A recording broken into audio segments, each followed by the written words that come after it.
biceps issue earlier this season. And another slider. This one strikes out Duvall, who never had a chance for the first out. Anyway, as he strikes out Swanson with a fastball. So that's 5 batters the last 2 days for Ottavino, and he struck out all 5. Yeah. All right, folks, welcome to the Sports Talk with Chris Heidel. I'm Chris Heidel. We have Adam and I. Adam is back after a week off, or no, he was here last Monday. Yeah, but he's here to start. Yeah, Bashura is on assignment, and our good friend Steve Zulich is up in York, Pennsylvania, tonight covering the Revolution, having their home opener this evening against the Honey Badgers, or the Honey Hunters of Gastonia, down there in beautiful North Carolina. So, Adam, how you doing tonight? Doing pretty good, sir. It was a beautiful sunny day here in the Smoky Mountains of North Carolina. Can't complain, and we got a really packed show for all of you tonight, so stay tuned.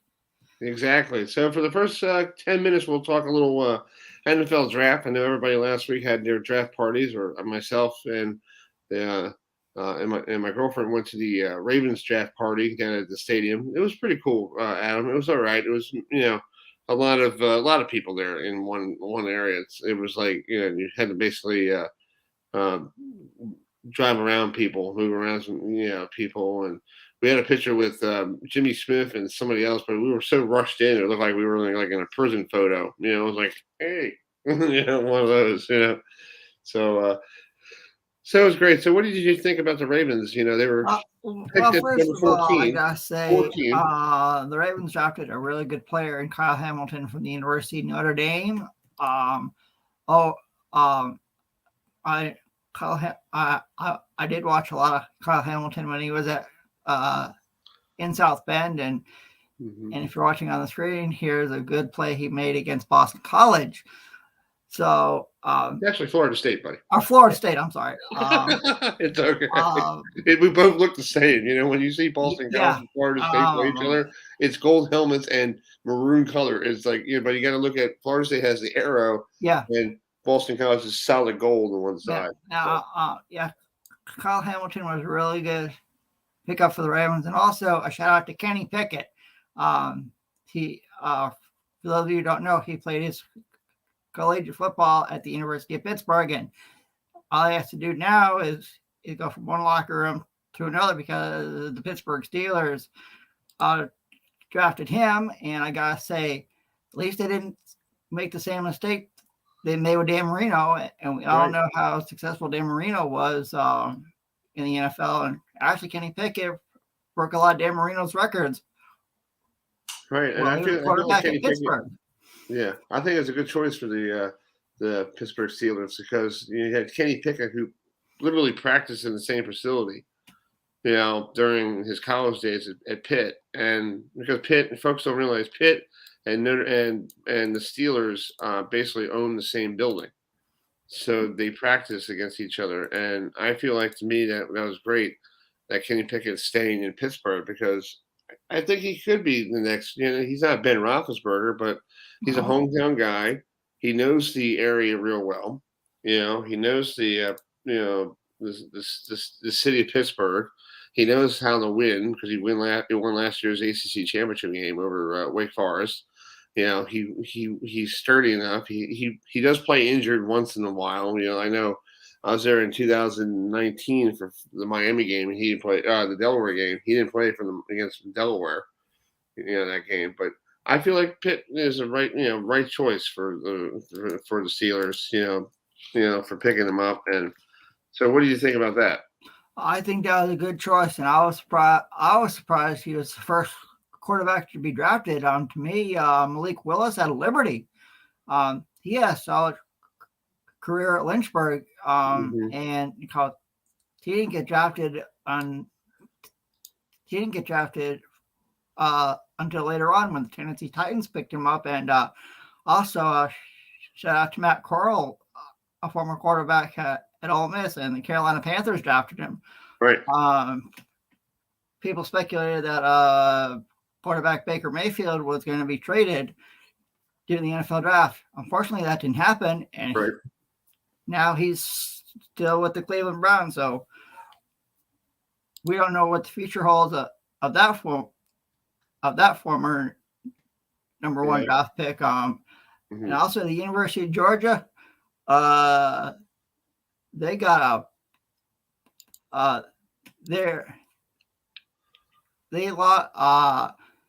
they had 15 players drafted, but when so number one overall, when the Jacksonville Jaguars got the number one draft pick, it could have went either way. You had Kayvon Thibodeau from Oregon, you had Aiden Hutchinson, who now he got to stay in his home state of Michigan, and goes to the Lions after playing college football in the Big House in Ann Arbor. So he doesn't have to go far. At least his friends and family get to see him play at Ford Field now. Right, exactly. So, folks, let's give you a program reminder coming up at 8:45 here on the program. You know, if you guys are logging in, thanks for joining us tonight. At 8:45, we have this guy who played for the Baltimore Orioles back in 1983, who helped the Orioles win their last World Series championship. That the city of Baltimore is still trying to figure out if they have a baseball team down in Camden Yards, because they weren't great during the from 61 to 1985 or something like that. They had the best record in Major League Baseball. Yeah. And they had a heck of a manager in Earl Weaver down there in Baltimore. This is DanFord, who actually played for the Twins too. So the Twins and Orioles are playing tonight at Camden Yards. So it's pretty funny. We got a former player that both played in both organizations. So hopefully we'll talk to him at 8:45 here on the program. So if you want to join that, if you want to join us, we'll love to have you.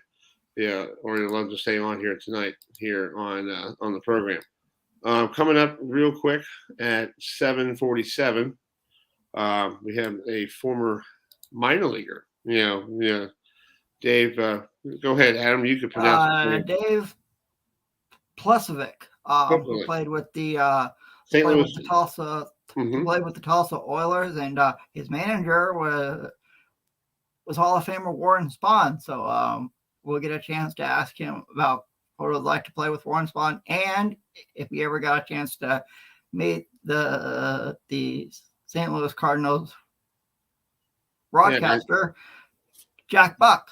Yeah, and also he was on behind the plate in the minor leagues with this guy, Steve Carlton, who was one of the good rising stars for the Cardinals organization, who demanded a trade in 1972 because he wanted to pitch more. He wanted to, and the Phillies traded him right before the first game of the year for Rick Wise, who basically, folks, if you're a baseball nut, he was one of the pitchers who hit 2 home runs in a game plus pitched a no-no, in the same game. So it's a pretty cool little thing. Speaking of no-hitters, Adam, did you know there's a fun fact, that May 1st, came up on Sunday this past week.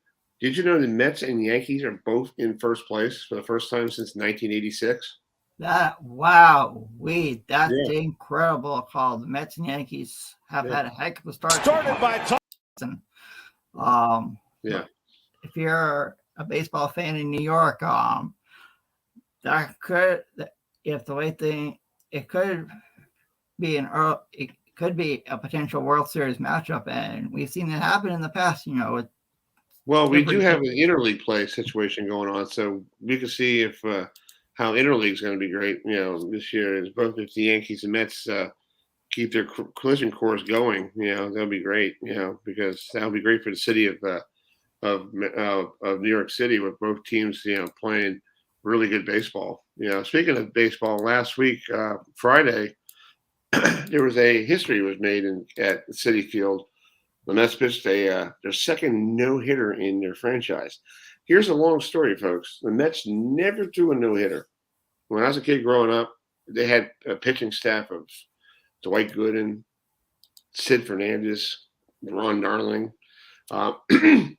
David Cohn, all those people, but they never got it. And Tom Seaver was way before my time. My dad was telling me about his classic one-hitters, Seaver pitched struck out 19 Padres one time in a game, and had the Cubs on the ropes for a no back in '69. But it's fascinating. Now the Mets have 2 no-hitters. And if you look at the history of baseball, the Padres finally got theirs last year. And I think there's one. I think Texas has had one. I think everybody has had one.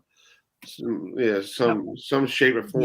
Yeah, that is correct. I can't believe the Mets went this long without a no, and here they are. They now have 2.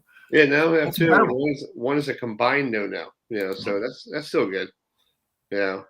So let me try to put this out here for you folks to, So last week I was at home here on Friday night, and I had my phone, looking at my phone, and I was like, and I see like, okay, the 5th inning, it was like, okay, 2-0 Mets, and I'm like, oh, okay, they haven't scored a run yet or a hit, the Phillies. I'm like, okay, what can you do? You don't know yet, And then I looked at it later, and I go, I guess we have to.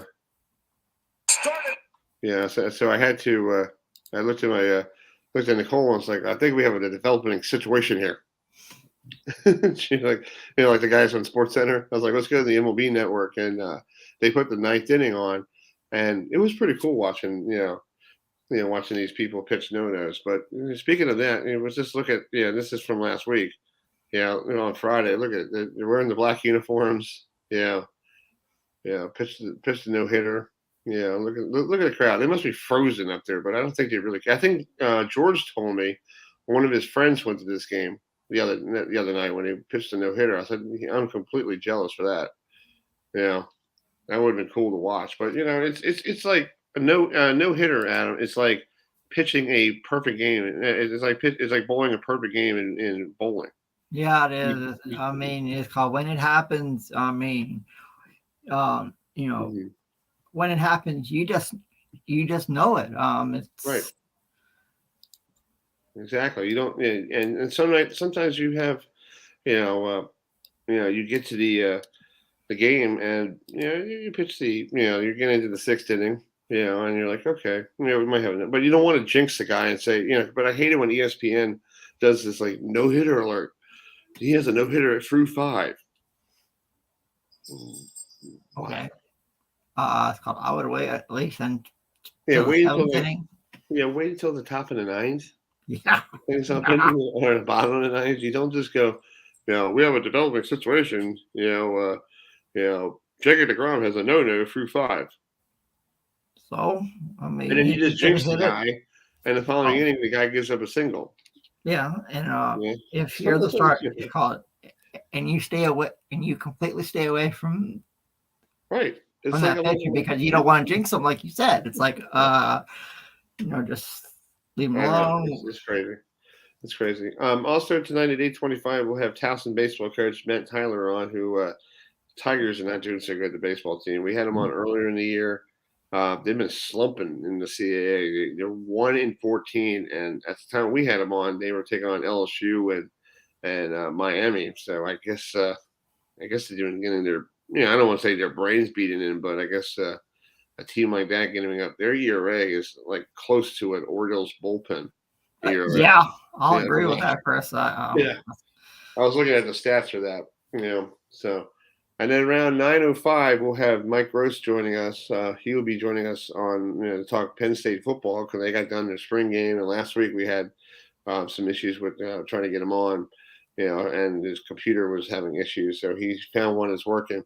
So we're going to talk some spring football with him. And I want to see what he thinks about James Franklin. He's in his 9th season at Happy Valley. And is it still happy up there, or is everybody in Happy Valley wants him run him out of town? Because I feel like every year that he has great teams, and then they just take a nosedive around October and November.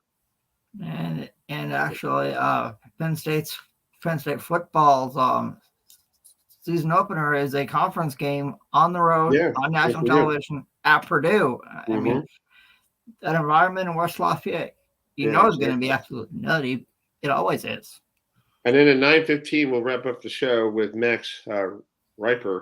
He's the editor-in-chief of the Royals Review. Royals and Orioles playing this weekend for Mother's Day. It's a little classic old school baseball. When the Royals and Orioles played each other, I always enjoyed watching them play in and what they call it. It used to be Royal Stadium. Now it's Coughlin Stadium, whatever. Coughlin Stadium. Yeah, I mean, that was you had Cal Ripken with the Orioles, George Brett with the Royals, and I mean. I had a guy named Greg Pryor too, dude. Oh yeah, that's very true. Very true, Chris. Very, very true. Sorry, we had to throw that out there. Folks, he didn't really bat that much during the World Series. So no, unfortunately. So Adam, you want to welcome in this next guest? He's our first guest ahead. Tonight. He played minor league baseball with the St. Louis Cardinals organization. 1968, he played with the Towson Oilers, and his manager at the time was Hall of Famer Warren Spahn. So let's welcome him to the broadcast on this Tuesday night. Former St. Louis Cardinal minor leaguer, DavidPavlesic. And Dave, first of all, welcome to the show. And tell us what it was like to have Warren Spahn as your manager when you played for the Towson Oilers. Oh, what a question to start with. Well, I wish I could say, you need to read my book to find out the real results. But I was looking up at it. You didn't have nice words for him at all. I didn't. No. Warren was, as a kid growing up in Pittsburgh, my dad took me out to the ballpark, and I used to watch him pitch. And so the first day in spring training, whenever I got sent down from the big club, he was managing Tulsa, and I came down and I says, "Hey, Warren, hello, Dave Pavlesic, blah, blah, blah." Anyway, long story short, he just he gave the job to Danny Breeden, and I had just won the batting title the year before. And I thought, gee, many Christmas, that's what called up to spring training does for you, and then you get passed over. So, but he just during the year, he made so many boo-boos that I called him out in the clubhouse one day in San Diego, and it's in my book. But I told him, I says, "Warren, you were a great pitcher in your time, but you're an HS manager." Wow. And so other guys in the clubhouse said, "Way to go, Pav." I would have liked to have said that, but me, I wasn't going to do it. So I wasn't playing anyway, so I didn't give a flip, Right.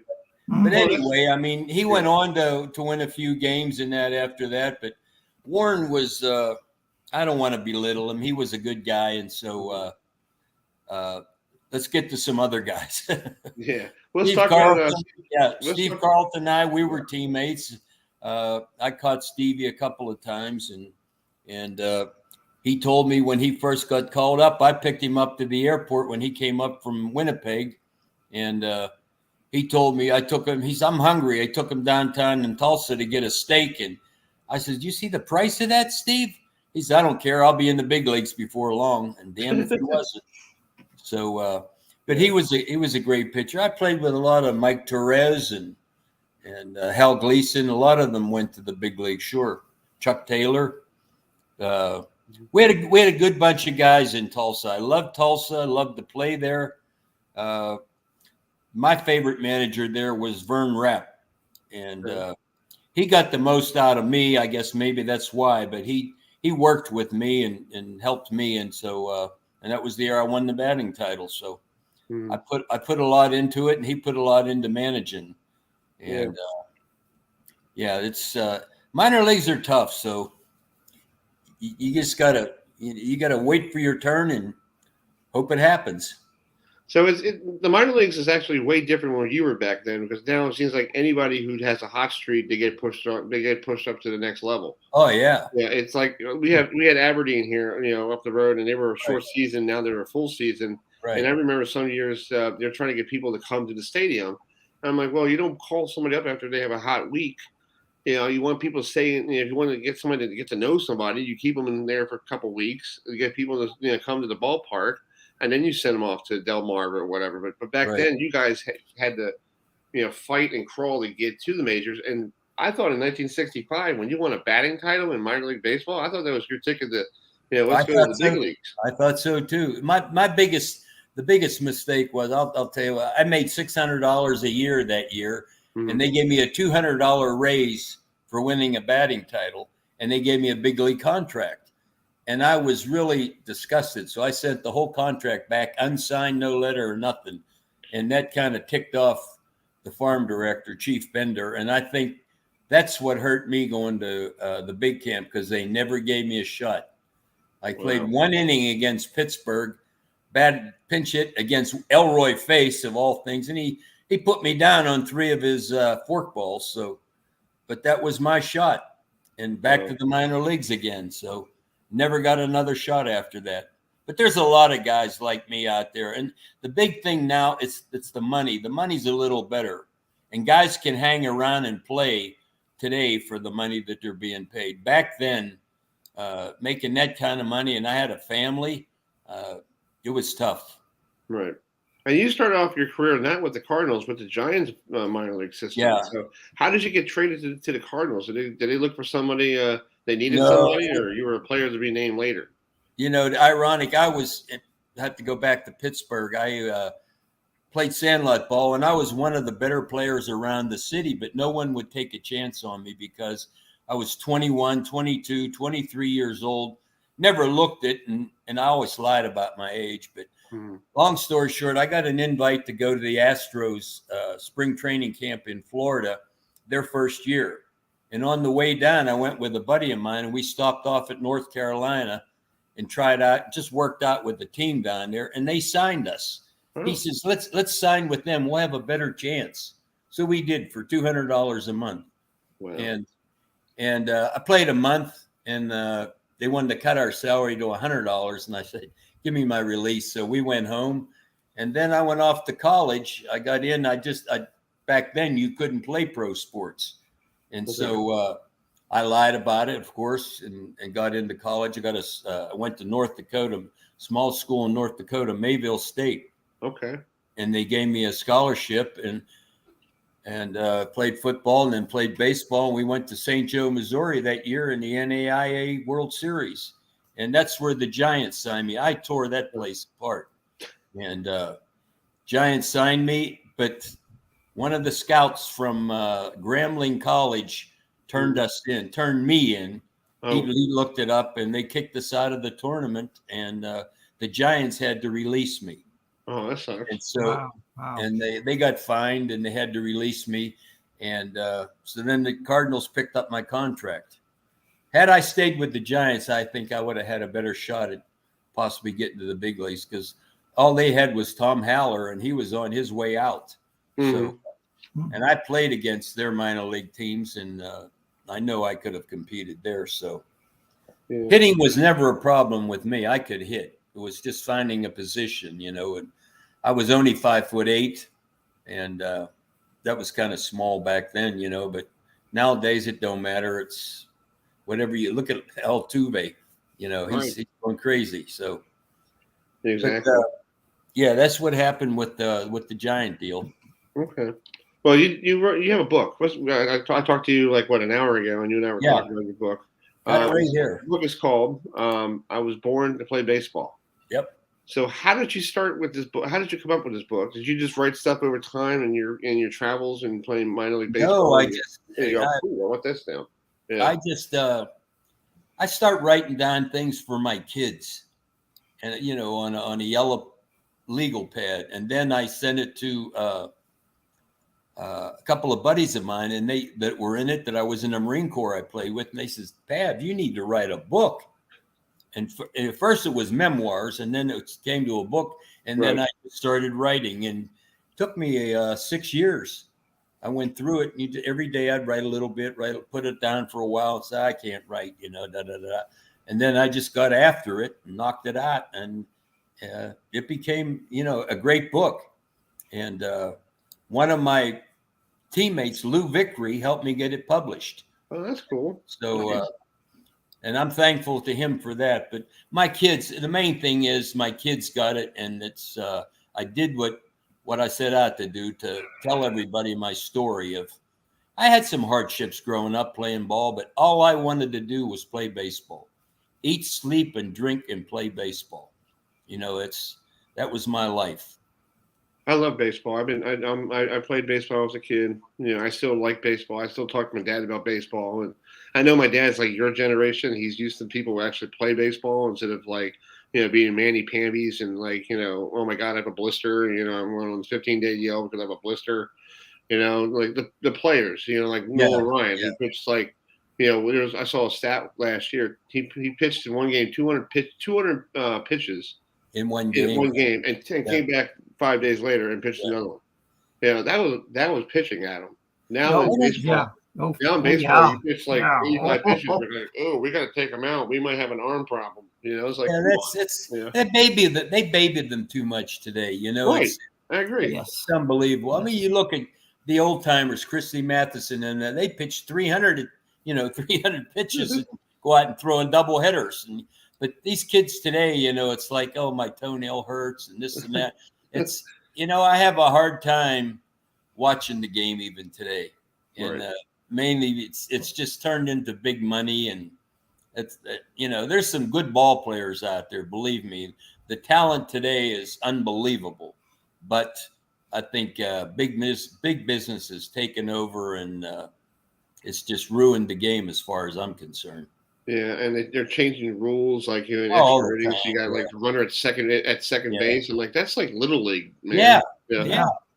I mean, what's next? They'll have a taxi to take you to first base after you walk. Uber you down. You Uber it, yeah. Yeah, it's changed. The game's changed, but I remember in spring training one year, I asked Roger Maris. He and I roomed next door to each other, and ride to the park each day. And I asked him, I says, Roger, I said, when you get out of the game, I said, are you going to miss it? He says, hell no. I says, you're kidding. I mean, he says, as good as you are, and all. He says, I've had enough. And so that's how I feel. I couldn't believe that he said that, because at that time, like I said, I loved the game. I'd do anything for the game. And so I can see where he was coming from then.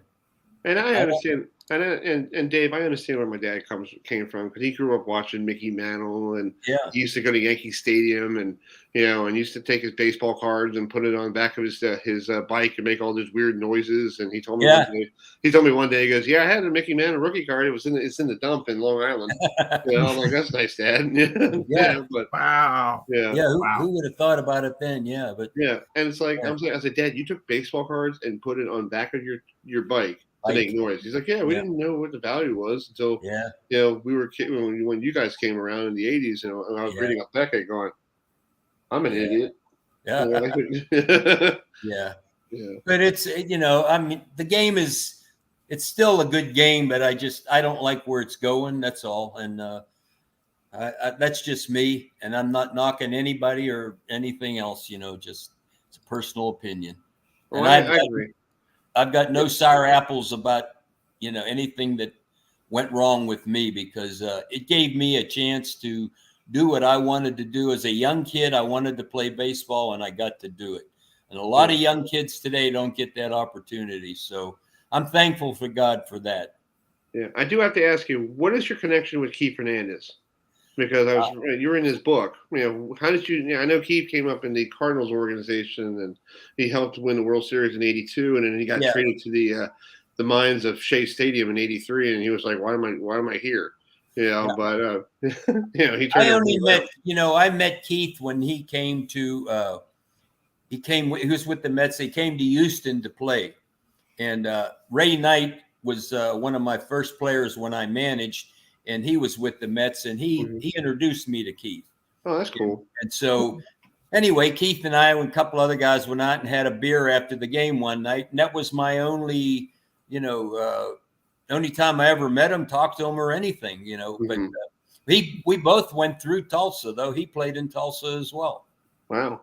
Yeah, I met Ray Knight a couple of years ago. He was here in the Baltimore area working for Madison. And I had a chance to interview him. And, me growing up as a Mets fan, I remember the old Eric Davis fight that my brother and I started talking about. And I asked him off the mic, I said, what really happened? And he goes, well, that kid kept yapping his mouth. And I told him, like, look, dude, just shut up. You You don't yap. You're a rookie. You don't yap. Just come to third and just mind your mouth. So and then Eric Davis started yapping more, and he slid into third, and all because Eric Davis pushed him, and then Ray Knight, who was a golden Golden boxer, Glover. Golden Glove boxer. He's went boom, and I said to him later, I said, "What did you do, down the road?" And he goes, "Well, I managed him back in '95, and I told him to shut up in the locker room, or else we'll have another relapse of the 85, 86 fight."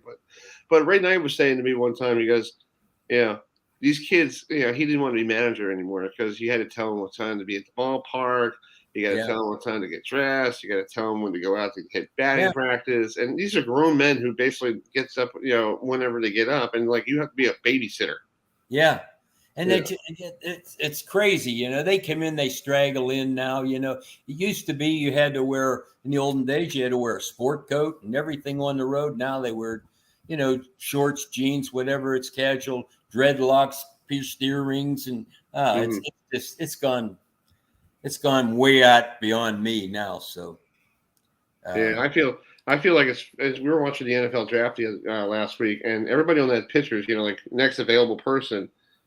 I gotta say, the Notre Dame people, they dress really well. Yeah, they were wearing shirts and ties. Everybody else was wearing I'm wearing a sports shirt, and then the other one looks like he just got out of Planet Fitness. Yeah, I'm like, really? It's more of a fashion show than it is anything now. They have to, as soon as they get drafted, they got to get tattoos and piercings, and oh my God, it's just exactly. Hey, Adam, you have one more question I got one more question. Did you ever get a chance to talk to St.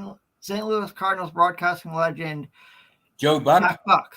No, I don't. I never met Joe Buck. Okay. And his father was the announcer of the Cardinals whenever when I went to spring training. But I don't ever recall ever even meeting him in spring training. As a rookie, you have to, if you stand out and do something spectacular, they may come up and talk to you then and interview you. But as a rookie just coming into camp, they don't have time for you. Back then, it was a whole different story. Back then, it's the Shane Dins era. They wanted the older guys on the team. And I was a younger guy, even though I lied about my age. I was a little, but now it's reversed. Now they want the younger guys. So Pat Corrales said once, he says, "Pat, you were born 10 years too soon." Maybe that was true, but it is what it is, guys. Yeah. Well, Dave, thanks so much for coming on tonight. We'll put your email out on the end of the show tonight, so if anybody wants a copy of your book, we appreciate you coming on, and enjoy the rest of your week, and hopefully you have a great rest of your spring and summer, and we'll try to get you on another time around if something cool comes up. Okay, Chris and Adam, I appreciate it. Thanks, guys. Good luck to you. Yes, sir. Hey, Dave. Thanks, man. See you. Take care. Bye-bye. Yeah, Dave. That's a very good interview with Dave. So David, so George, not George, Adam, what do you think about Dave? And how, Dave I like him. Really nice guy. I can say. I was looking at some of his stats, and this afternoon I was at lunch, and I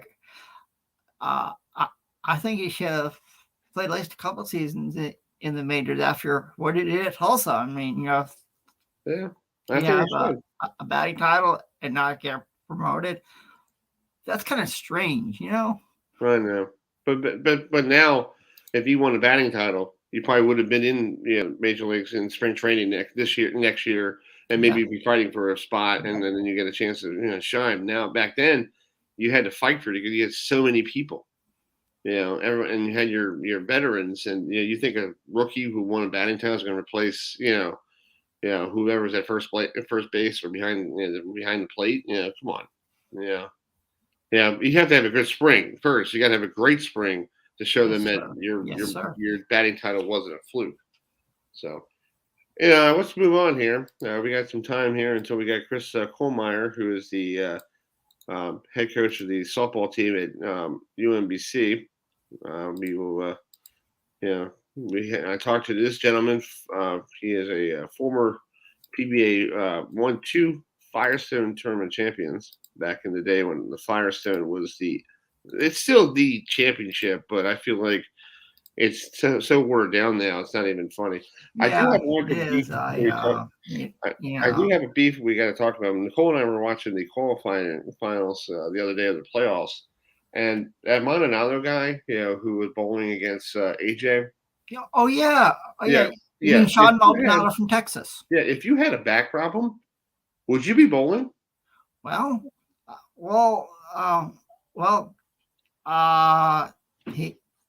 I gotta say, Sean Maldonado, congratulations, Sean Maldonado, Yeah.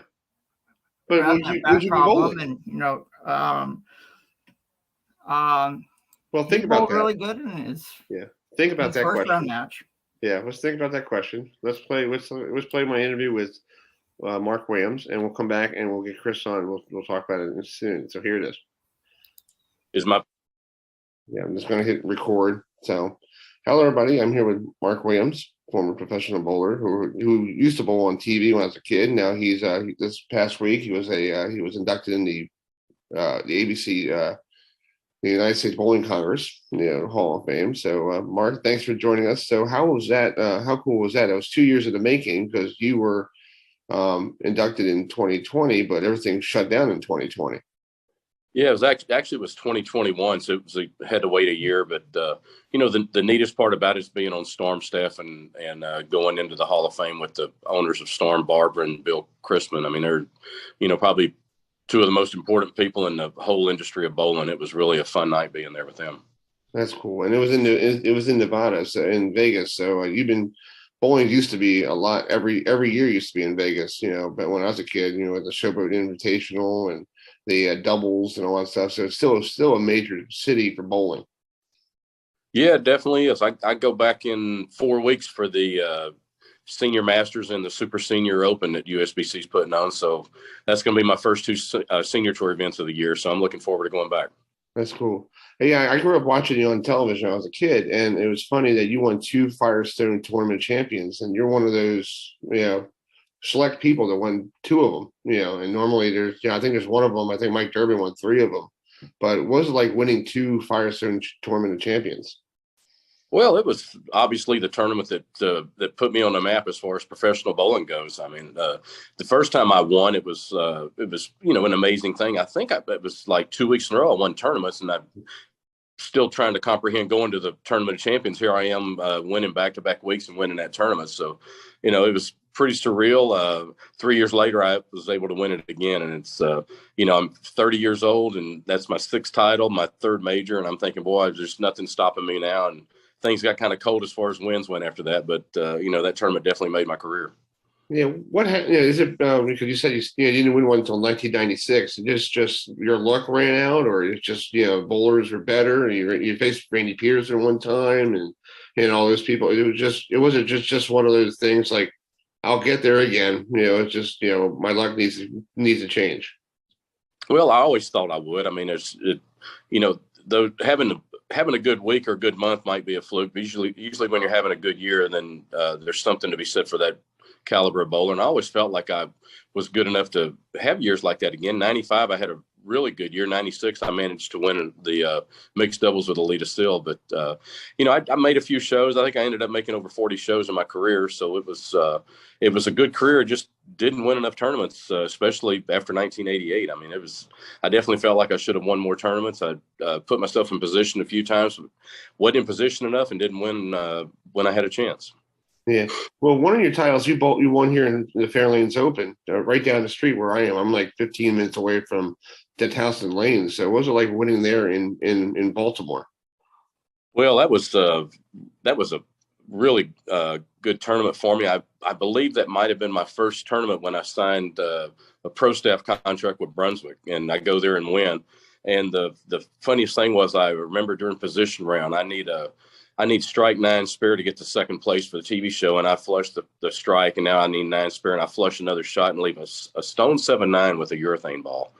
And so it drops me to 3rd place, and I just remember just being so angry about that I had to bowl an extra match the next day if I was going to win the tournament. Well, as it turns out, I dropped to 3rd. I win all 3 matches, and win the tournament. And when I looked to see what my incentives were from Brunswick, with that being my first tournament, I got paid an extra $5,000 for bowling that extra match on TV. So the Stone 7-9 made me money. So it was really a odd week. It was obviously one of the best weeks I ever had, because I did manage to win the tournament champions just 3 weeks later.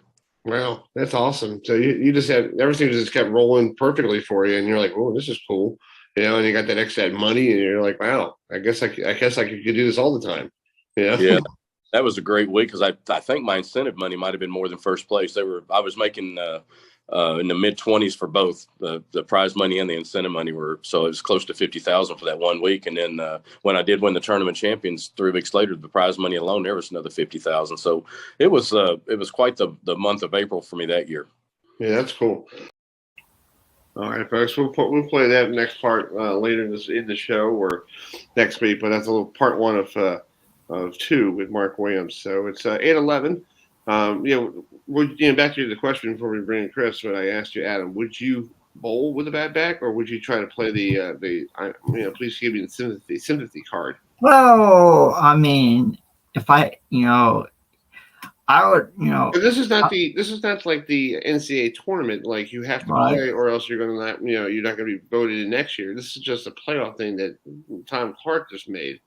Yeah, it's not like it's a big major or anything. Yes, you can win a PBA title, but it doesn't mean anything if your back is hurting you. Why suffer for the rest of the summer or fall with a bad back if you like Sean Radish has a bad back? Yeah, he does. And actually, Sean Maldonado recently won a PBA Southwest Regional event at Fire Lake Bowling Center in Shawnee, Oklahoma this past weekend. So right. I guess his back is doing well. I mean, Right. he went regional, and after what we saw at the Kegel Training Center, it's incredible. It is incredible. Let's bring this gentleman who is doing a fantastic job with UMBC softball, CHRISKUHLMEYER, who sent me a message on Twitter. Would you like to first talk about the Atlanta Braves, or would you like to talk about the LSU Tigers football team? Because I got something for you. I got something. I say right foot creep, walking with that heater. Look around, stay low, make sure they don't see you. Catch some bad. We'll talk about Brian Kelly later. You're laughing. You must be like, oh my God. At first I was, but you know what? I actually, after watching interviews with those kids and everything, even though that particular kid did end up committing to LSU, but actually checking out interviews with a couple of them that those videos went viral and all that crap. They sounded like they just had a great time with it. It was kind of creepy at first, but like they had a fun time with it. Brian Kelly's trying to be the man of the people, being that, the ultimate recruiter guy. So, you know what? I'm here for it. I'm not going to do it, obviously, but I'm here for it. Exactly. So your girls are doing a great job. This weekend, you guys have to go up to upstate New York for a Friday-Saturday series, because I guess you want to get all the ladies home for Mother's Day, or else mom's not going to be very happy if they're up in upstate New York. Yeah, agreed. Yeah, we have a big series this weekend at Binghamton to close out the regular season before we actually head back up there for the conference tournament next Tuesday. So, but yeah, it's a huge weekend for us. Just positioning is important right now for us. We either finish first or we can finish second, in the regular season right now, and we need to go up there, play well, and continue the momentum we've had from this past weekend, taking 2 out of 3 from UMass Lowell, and finally starting to see some offensive production again, and consistently like we had early in the season, for the middle part of the season. We've had a little bit of a hitting slump lately, but our pitching staff's been doing a phenomenal job. Our hitting's starting to come around. So, like I tell the girls all the time, it's like this time of year, you don't want to be playing necessarily your best ball. You just want to keep climbing the mountain, and then next week going into the NCAA regionals, you want to be playing your best ball. So I think we are definitely getting back to that point right now. So I'm excited to see how the girls respond this weekend, see how we do up there, and see kind of where the chips may fall for next week, for next week in the conference tournaments. Yeah. I have a question to ask you. In baseball, you have a 5-man rotation. I'm trying to figure this out last night doing prep for the show. What do they call your pitching staff? Is it 5-person rotation? Is it 5-woman? What do they call it? Because we just call it a pitching staff. We just call it the rotation. We just call it a pitching staff. Okay. We don't necessarily have a rotation. We in softball, some teams have one starter, they have 2 starters, and they have some kids that come in relief or whatever, or they have a multiple 3, 4, 5 kids that start. It just depends on your program, and they don't necessarily call them the man rotation or the woman rotation. It's just we got a rotation, and we just call them that right there. Yeah. To say whoever the next person is to step up and pitch and get ready to go. That's basically it. Right. So Courtney Coppersmith is your ace of your staff, and she sounds like she's like the modern day version of Andy Hawkins, who used to pitch for the Yankees back in 1991. She had a no hitter going, but she lost. Yeah, it's funny. Yeah. Go ahead. Yeah. So it's really how can you pitch a no, your 9th no hitter in college baseball and college softball, and you lost. Yeah, it's like you're like you must have been driving back going, what the hell happened here? Let's just put it this way. I was on my laptop and just did work the whole way home and didn't say a word. No, it's just like in baseball, it's just a freak thing that happened. You have 2 phenomenal, all-American type pitchers that are going toe to toe, and their pitcher, Don Bodrig, is on a roll right now. She's thrown that was her 4th no-hitter of this month alone. And this was Courtney's 2nd no-hitter of the year. One was a perfect game earlier in the season. Oh, wow. And against Brown, she had a 20 strikeout performance against Brown and threw a perfect game. So, you just got 2 aces, 2 alpha aces going at it. And, unfortunately, we didn't put them in position to make the errors and to put runners on and get them, kind of put pressure on them like they did us in one inning. And, that's ended up happening. We just didn't catch and field the ball, cleanly enough for one inning to keep extending that game, maybe give us a shot. So, it happened. And it was funny. I was actually, and I didn't mean to interrupt you a while ago. It's funny.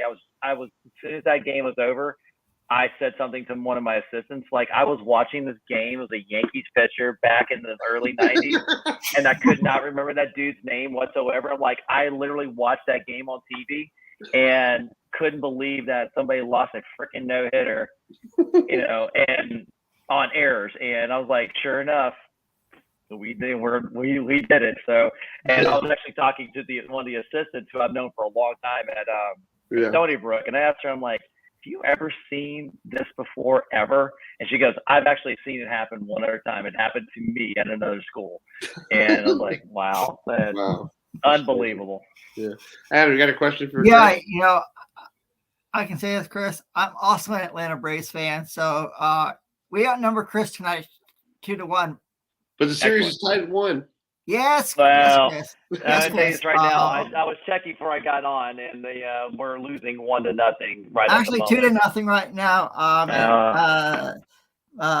Hey, Adam, the look, 6th inning. We're shedding a tear. Hey, you know what? Hey, here's the thing about the Mets. There's the thing about the Mets. They're always good in May. Right. They suck in September. So yes, we have Buck right now, and Buck is like basically helping people from not getting beanballed in the butt, so exactly. So I'm just saying, this is what we did last year. We sucked in May, we sucked in June, and then killed everybody in July. So it's August and September. So I'm all right at the moment. It's like Chris. It's like the Yankees. Like everybody complains about how they play in April. And this year they're doing better in April, and I'm looking at the standings, like this is not right. They normally down there like last place, and then like the Orioles are up in first place, and then like around June everything switches. And this year it's like I'm sitting there going, am I in a time warp or something? Because normally the Yankees get so bad in April, and you hear everybody up in New York going, man, we got to get rid of Brett Boone, Adam Boone, and we have to get rid of this guy.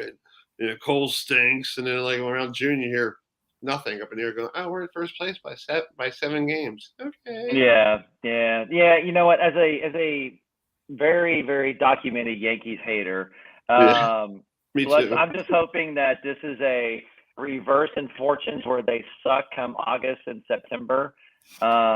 and all that, and they are, they're basically out of the playoffs in the Red Sox. Or I shouldn't say that either. I'm not a big Red Sox fan either. I'm actually hoping for the O's.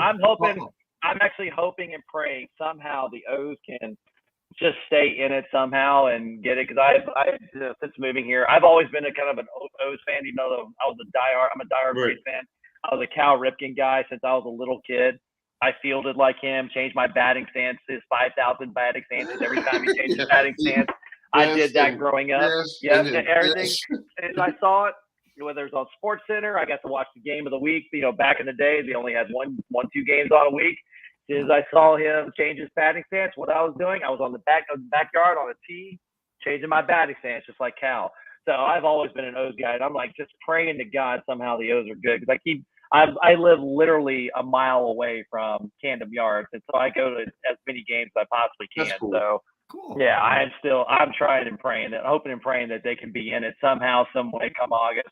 I know they're not, but I'm hoping they are. Oh, I know. And, Chris, I got to ask you a question. JMU softball team had to finish their season, abruptly because of a death of a player this week. What would you do in that situation? Because I know a lot of coaches get stuck in that situation. Will you continue?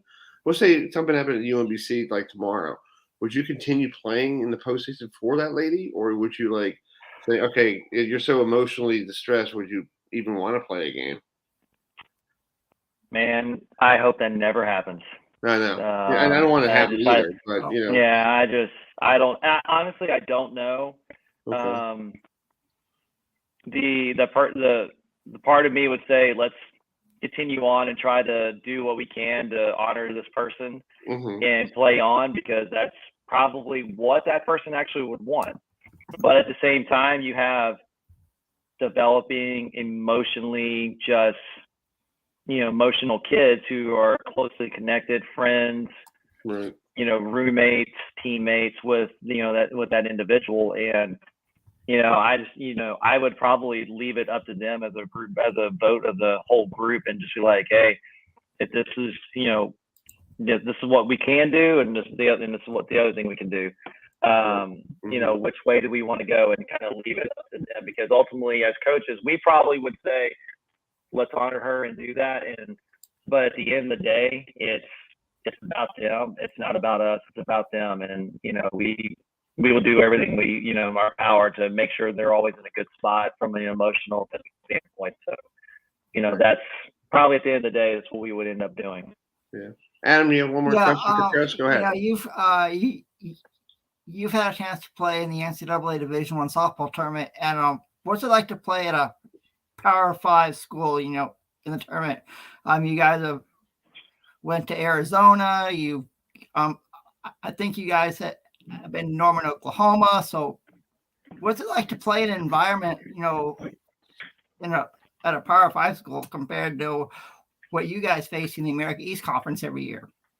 Yeah, so it's a lot of fun. I mean, it is. I mean, I've thankfully through my time doing this for the last 26 years, I've been able to be in probably a high majority of those Power 5 stadiums all across the country. And the atmospheres of those places, especially your softball power, such as Oklahoma, such as Arizona, the atmospheres there are absolutely amazing, and their fans are in it. It's a lot of fun, and we don't have those stadiums, we don't have those crowds and all that, and it can be a little intimidating, for some of the girls who they haven't played in front of that before. But it's a thrill. It really is. It's really a thrill. And the last two tournaments we've experienced, and hopefully crossing our fingers, we can get in there one more time this year. We can make a good run in the America East tournament and win that championship and get that trophy and be able to get that automatic bid back in there. But it's an absolute thrill to go toe to toe with some of the best in the nation and see what you got. And last year when we went out to Arizona, we actually played really well for about 4 or 5 innings, and we just couldn't finish the deal. We took it to them the first inning. We had runners second and third with 1 out, and we had a chance to score on them, get a lead early on in that game, and probably really changed the momentum. Unfortunately, we couldn't get a clutch hit to bring them in at that point in time. We had some runners on at different points during that game. But Courtney, pitched extremely well that game. It took them a while to figure her out, and they finally did. They had a Jess Harper who was like, second place, in history in college softball, second or third place in history of college softball, and home runs hit like 90 something. Finally got a hold of one after like an 9 pitch at bat. Finally got a hold of one that broke it open. But I think every time you play in one of those, you get to experience that. It's just more, bullets in the gun, the gun for you, that, the experience to give you that, a better chance the next time you get it. And just if we are blessed to get through the tournament, make another run, and be able to get back to another, NCAA tournament, I feel we're more prepared, more mature, and just, have better, set up better to, hopefully make a run to at least hopefully maybe the championship Sunday, I want to, wherever we end up being sent to. Exactly. Well, Coach, thanks so much for coming on tonight, and we'll talk to you hopefully before selection Sunday or Monday, what they have for softball, and we'll see where you guys. Hopefully, you win the American East Conference and move on to the regionals, and we'll talk to you soon. Okay. All right, sounds great. Enjoyed. Anytime, man. Have a good one, guys. Have a great one. See you. Hey, take care. See you. All right, that's Coach CHRISKUHLMEYER, who is the UMBC Retriever softball coach. They have a really good pitching staff. Yeah, their ERA is. They do. I believe Courtney Coppersmith was just. Look at that ERA, 2.13 ERA for a pitching staff that has four ladies pitching. Yeah, and I believe Courtney Coppersmith. I know Matt Tyler is looking for some pitching, so let me get my arm ready. Yeah, yes, I'll get my arm too, Chris. I don't know if you want me to have a crafty. Coach, you want a crafty right-hander? I think I have some college eligibility left. Yeah, I'll pitch for you. I might be probably for you. Yeah. We'll see if we can't get you to throw from down under. How about that? Yeah. Okay. Little Dan Quisenberry. Yeah. There you go. There you go. Yeah. How are you doing? I know last time we talked to you, it was beginning of the season, and you guys were going through the gauntlet of Miami and LSU, and I was looking at the schedule, everything that started going, downhill. And it really has, and we haven't been able to catch it. We played Miami relatively well that first night, and then they flexed their muscles in games 2, 3, 4, and you're seeing the type of team that they are this year already. They're top 5. They're pretty good. And then we went to LSU that following week, and the neat thing about that trip was that we played LSU twice and we played Southern twice. Mm-hmm. So we swept Southern and we got beat by LSU. So we came back 2-6, feeling pretty good, and lost a heartbreaker to GW. And we have never responded since or bounced back since then. I mean, it's been a relatively spiral effect. And, when it rains, it pours. So yeah, that's kind of where we've been. Mm-hmm. How do you keep your players positive after this whole thing? Because I know last year you guys made it to the NCAA tournament, and you felt like everything was going upright. Everything's going upwards, and now this year it's like 2 steps back. And you're like, something's going on here.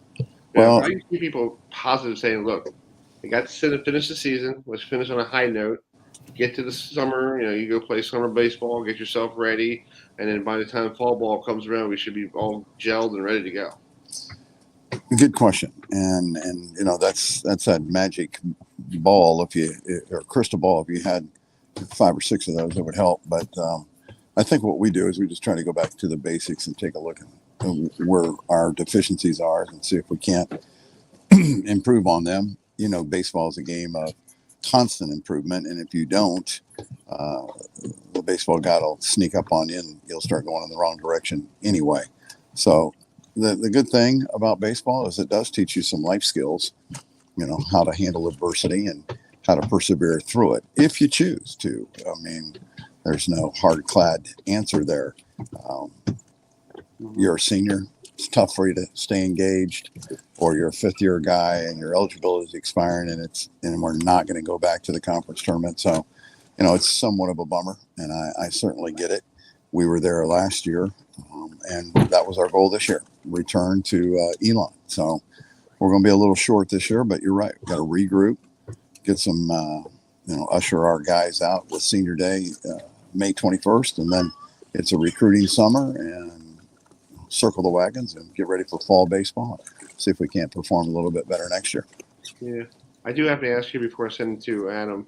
Sure. You're being a proud papa of this organization, seeing a kid that you had in your system make it all the way to the major leagues last week and he got 2 for 2 against the Angels. Yeah, that was pretty How cool special. was that for you? Yeah, very cool. Very cool. I had an opportunity. I'd heard a leak that he had been called up. So I texted him real quick and I said, how's it going, big guy? How are you? And he goes, Coach, I'm in LA. And I texted him back. I said, what for?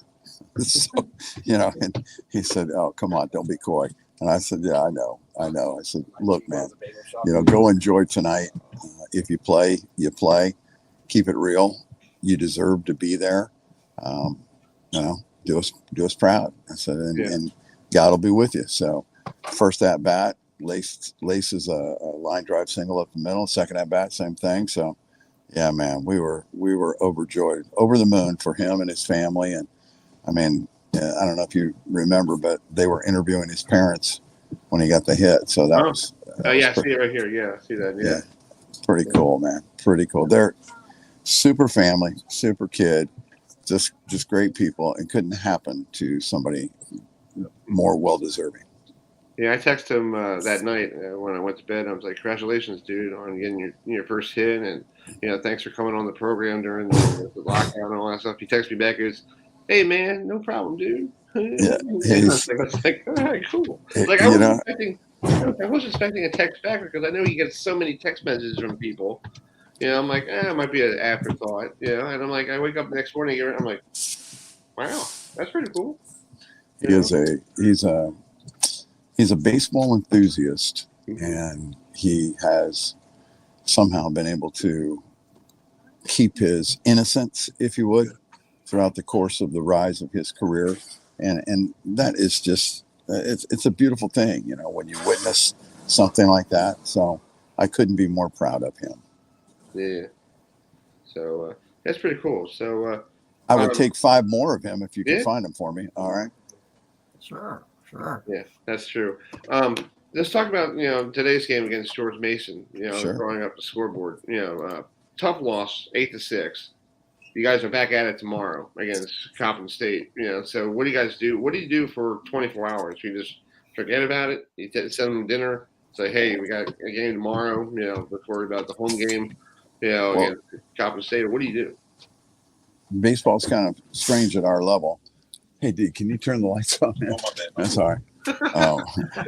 As you can tell, guys, I'm still on the bus. We're dropping off equipment and getting ready to head to our automobiles now. So just hang in there. But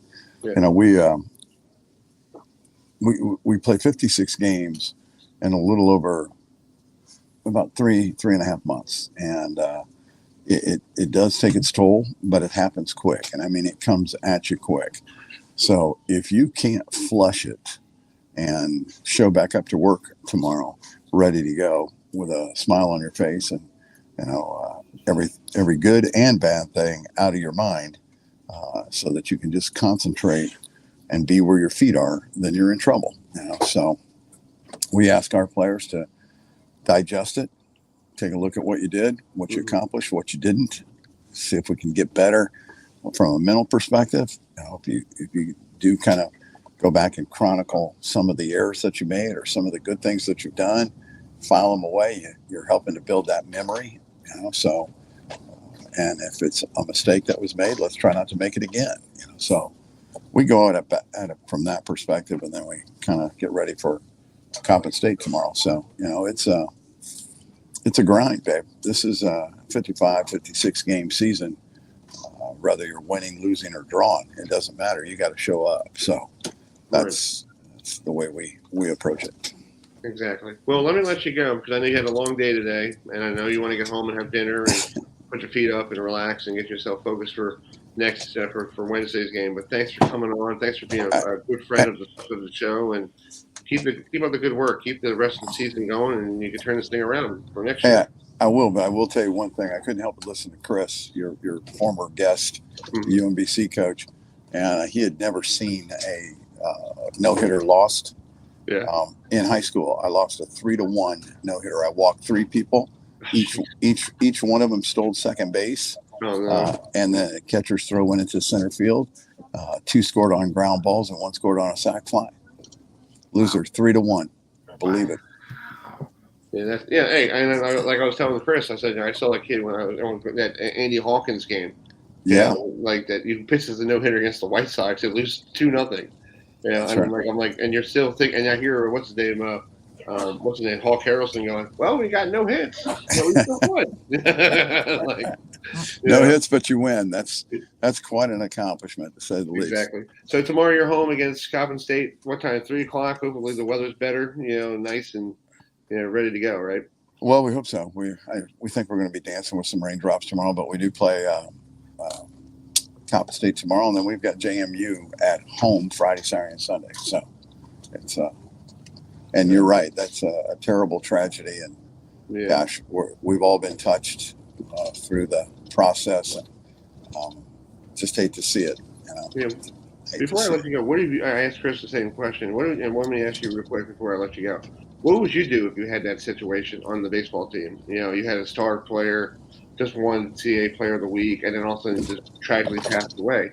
Would you still play the season for her, or would you be like, okay, what would you guys want to do? Our athletic department is such a family-based department. It would be a consensus between administration, staff, and players, and we would probably contact the family and see what they would want, and go from there.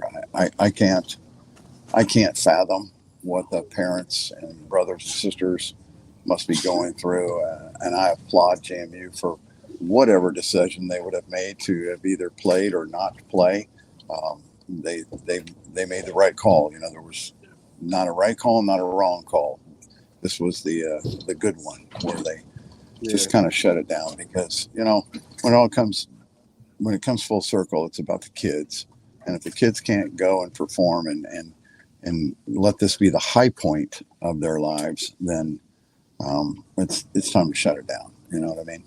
Yeah, exactly. Well, enjoy the rest of your evening. Thanks for coming on, and we'll talk to you hopefully down the road. A little bit during the playoffs for baseball, and see what you think about it. Because you played mostly against Miami and LSU, so they'll probably be in the regionals, and we could use you as a analyst.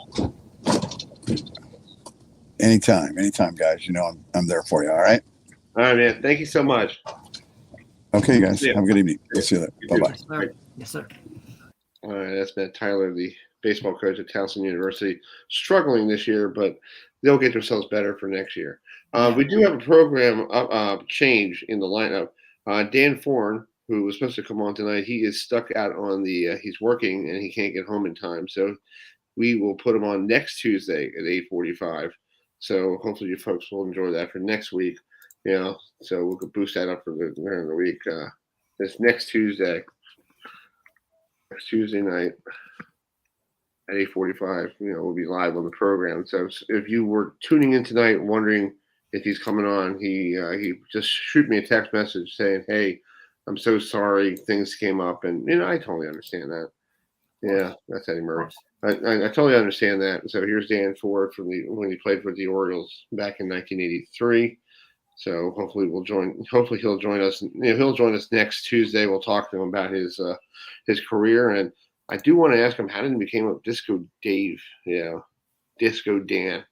Yeah, that's one question somebody asked me that at work today. I'm like, ask him that question. I'm like, okay. I was planning on asking him anyway. I was wondering how he got the nickname as well. And actually, Chris will give you an update on the game of the doubleheader between the Mets and Braves. The Mets are leading 3-0 right now in the bottom of the 7th inning. So hopefully the Mets can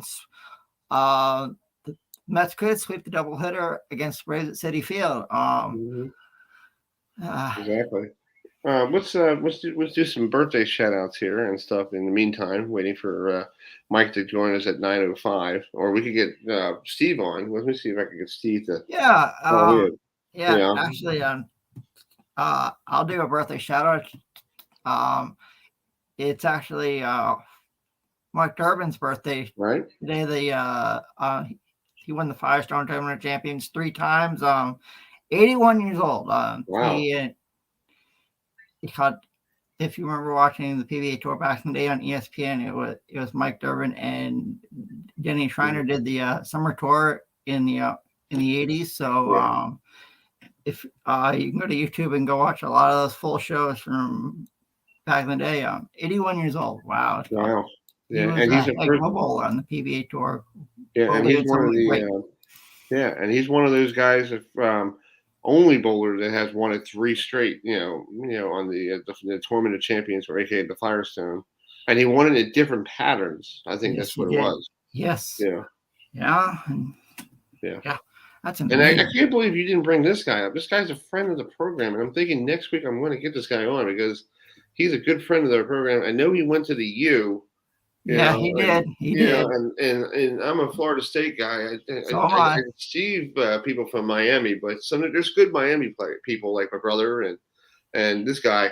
Happy birthday to our good friend Dave Lamont, who. I've had the opportunity. I can say I've had the opportunity to meet Dave Lamont. And I met him in Reno at the World Series of Bowling. I believe it was 2015 or 2016. Really great. Yeah, I met him up in Delaware a couple years ago when they were up there for the Flow Bowling stuff, and I ran into him and I introduced myself. And he's been a friend of the program ever since he's been on this program. He's been on. Last time he came on, we had the Florida State Miami rivalry we talked about, and how great it was back in the 80s, and how he was a kid from the University of Miami, had to go to Florida State games and interview Bobby Bowden and all those people, and and he has some great stories to talk about. So we were talking tonight, folks. If you just logged into us, thanks for joining us here tonight. Program update. We'll have Disco DanFord will be joining us next week. He's out on his farm. He has a farm. Hey, that's great.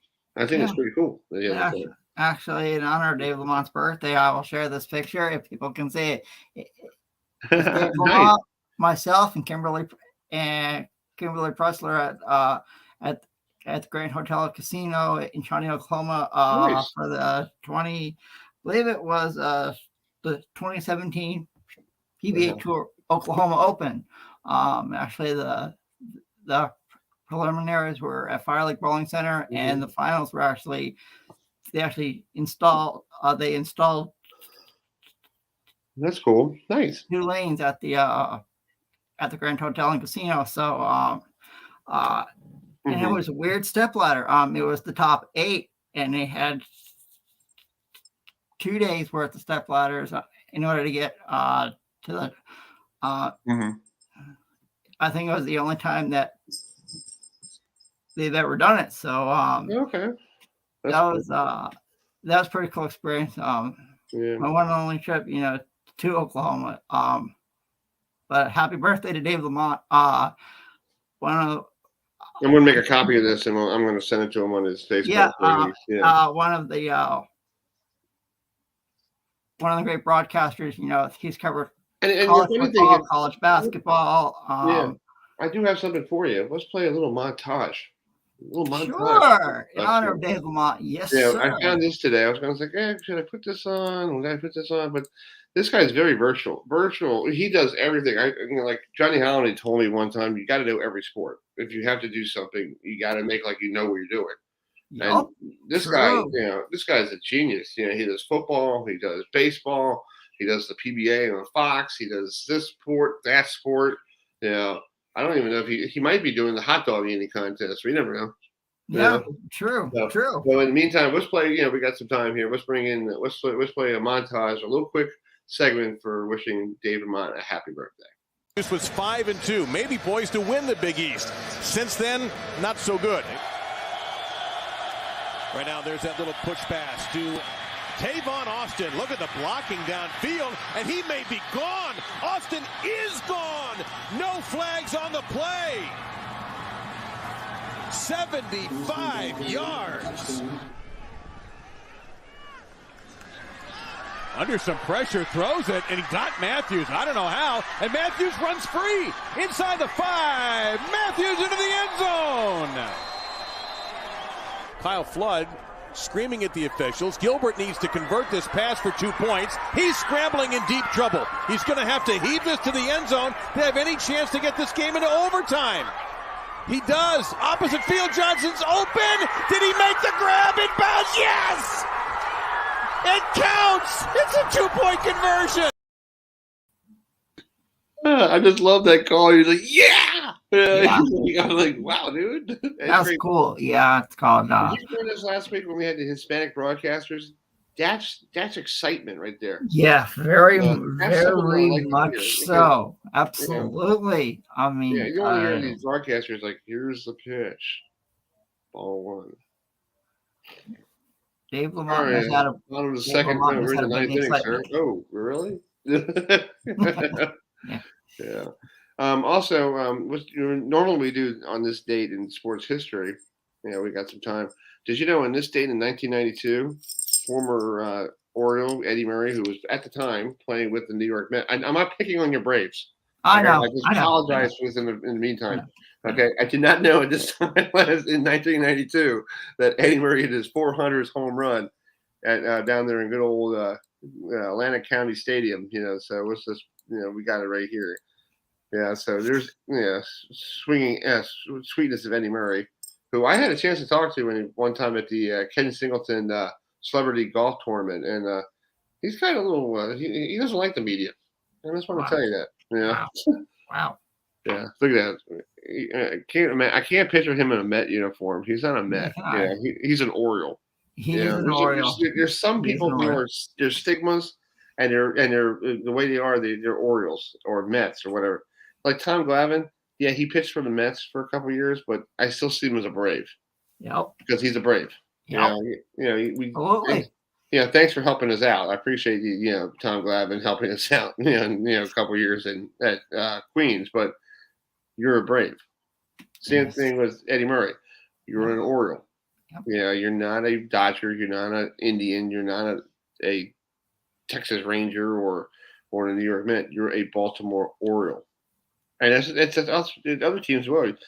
Glad that George Brett didn't go anywhere, because that would be just literally disgusting seeing George Brett being with some other team besides Kansas City. Mm-hmm. Because he's Mr. Royal. Yes, very much so. So, and also on this date in 1990, a little in this music, on this day in 1990, let's play this clip real quick. And I got the engineer here, Mr. Petey, with us. Mr. Petey, the cat, who's the engineer. So here's a little clip of Bob Sager and the Silver Bullet Band had a big hit that started a 6-week run.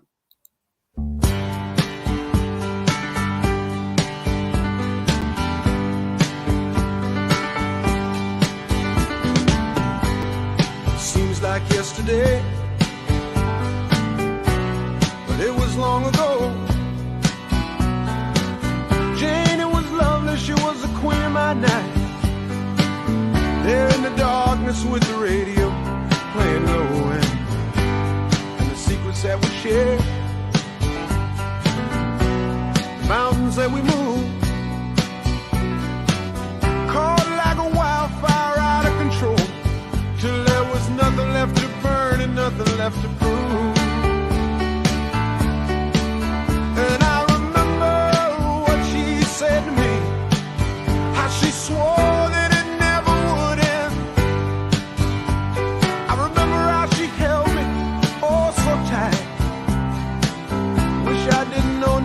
I didn't know then.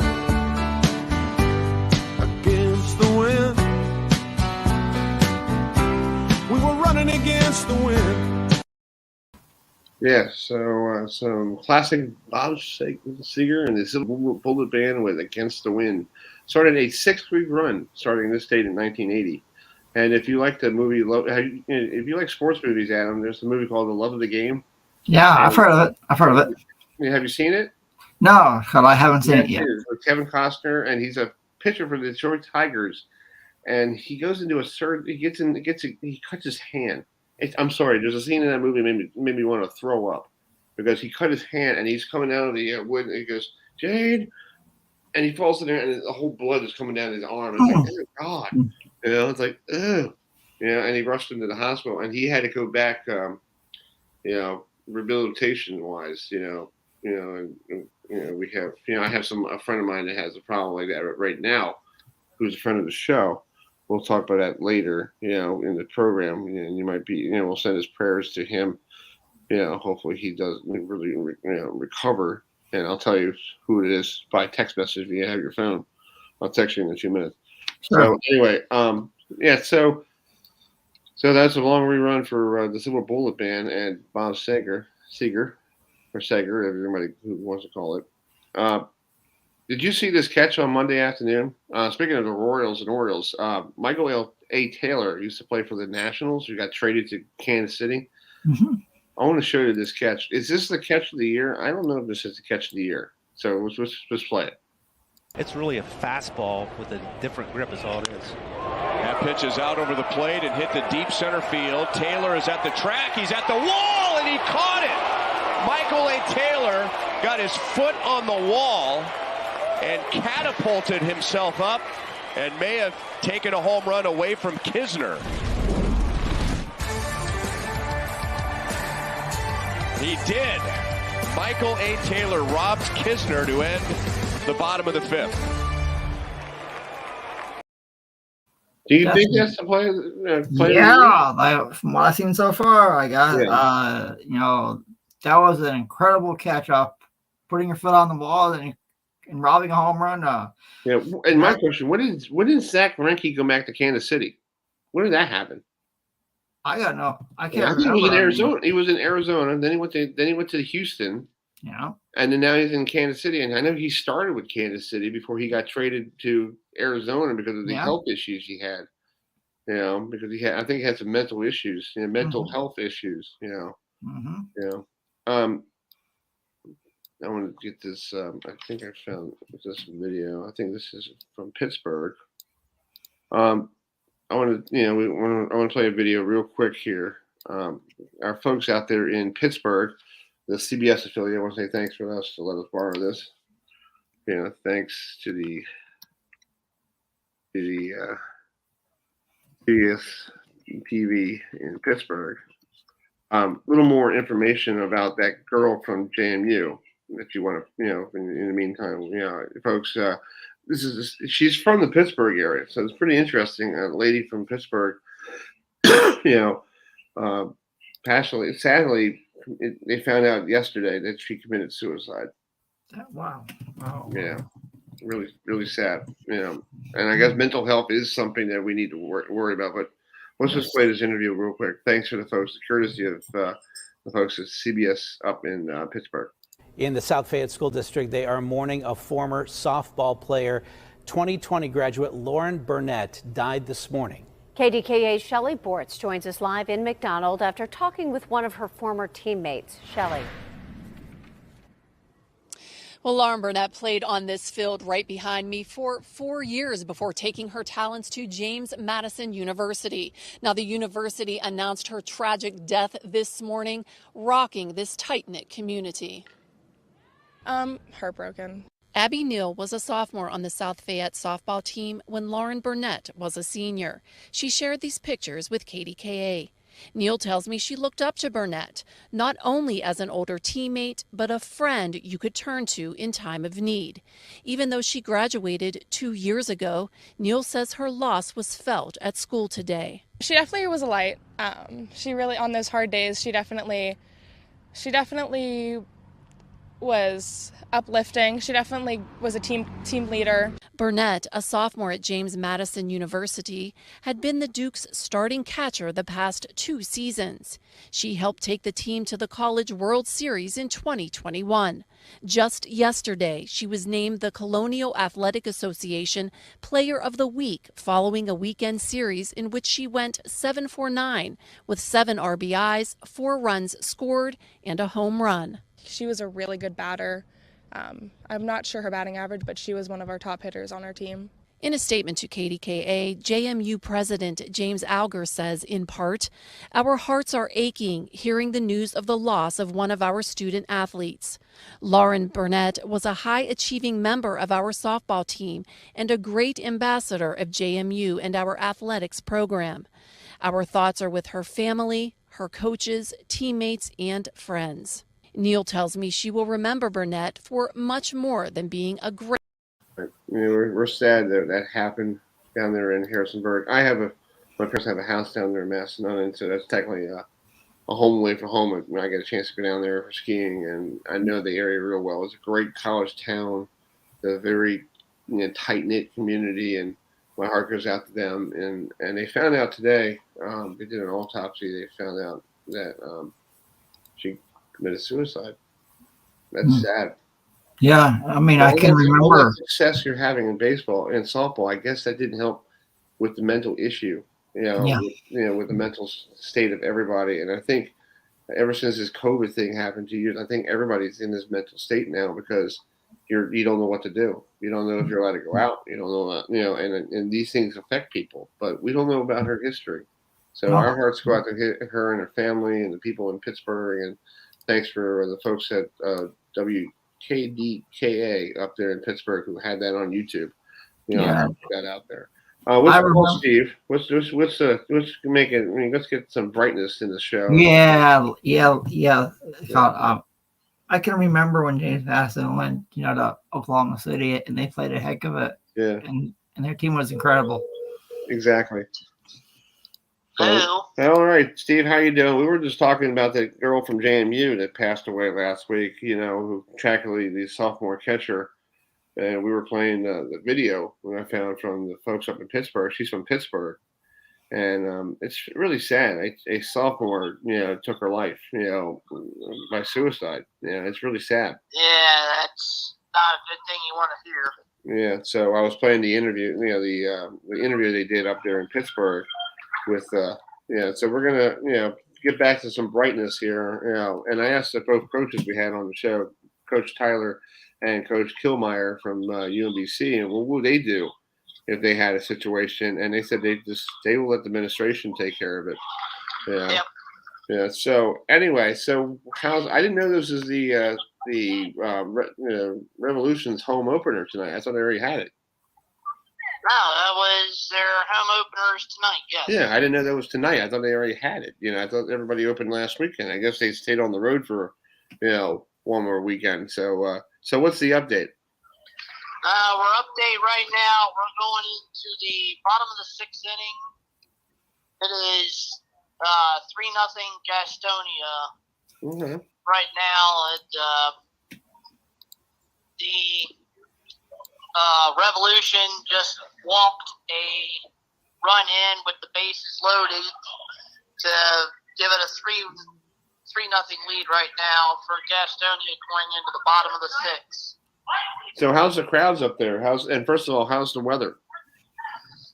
Weather's quite pleasant. It's a little on the cool side. There's fairly good sized crowd up here tonight for our home opener. Yeah. They're on another update note. Our the other team that I go to with the Southern Maryland Blue Crabs are actually in first place right now with an 8-1 record. Wow, that's pretty good. Cool. Coming out the gates, on fire. It reminds me when I was a kid, the Detroit Tigers in 1984. They started the season 33-13, Adam, and they cruised in to win the World Series. So it could be one of those. A 3-game lead over their second place team right now. Okay, that's great. That's awesome. So just talk about So up there is their home opener. You sent me a video, and I was going to put it on there. They had the Jeeps driving around the field, and you said that was pretty cool. Yeah, what it was how they introduced the team for the home opener. Is as the Jeeps drove around the field, they had one or two of the York Revolution players in the back of them, and they drove them from the center outfield all the way to the dugout where the players got off, and then the Jeeps drove back around and out the way they came in. Oh, that's cool. So is there anybody on the Honey Badgers or Honey Hunters? Are there any former major leaguers you see?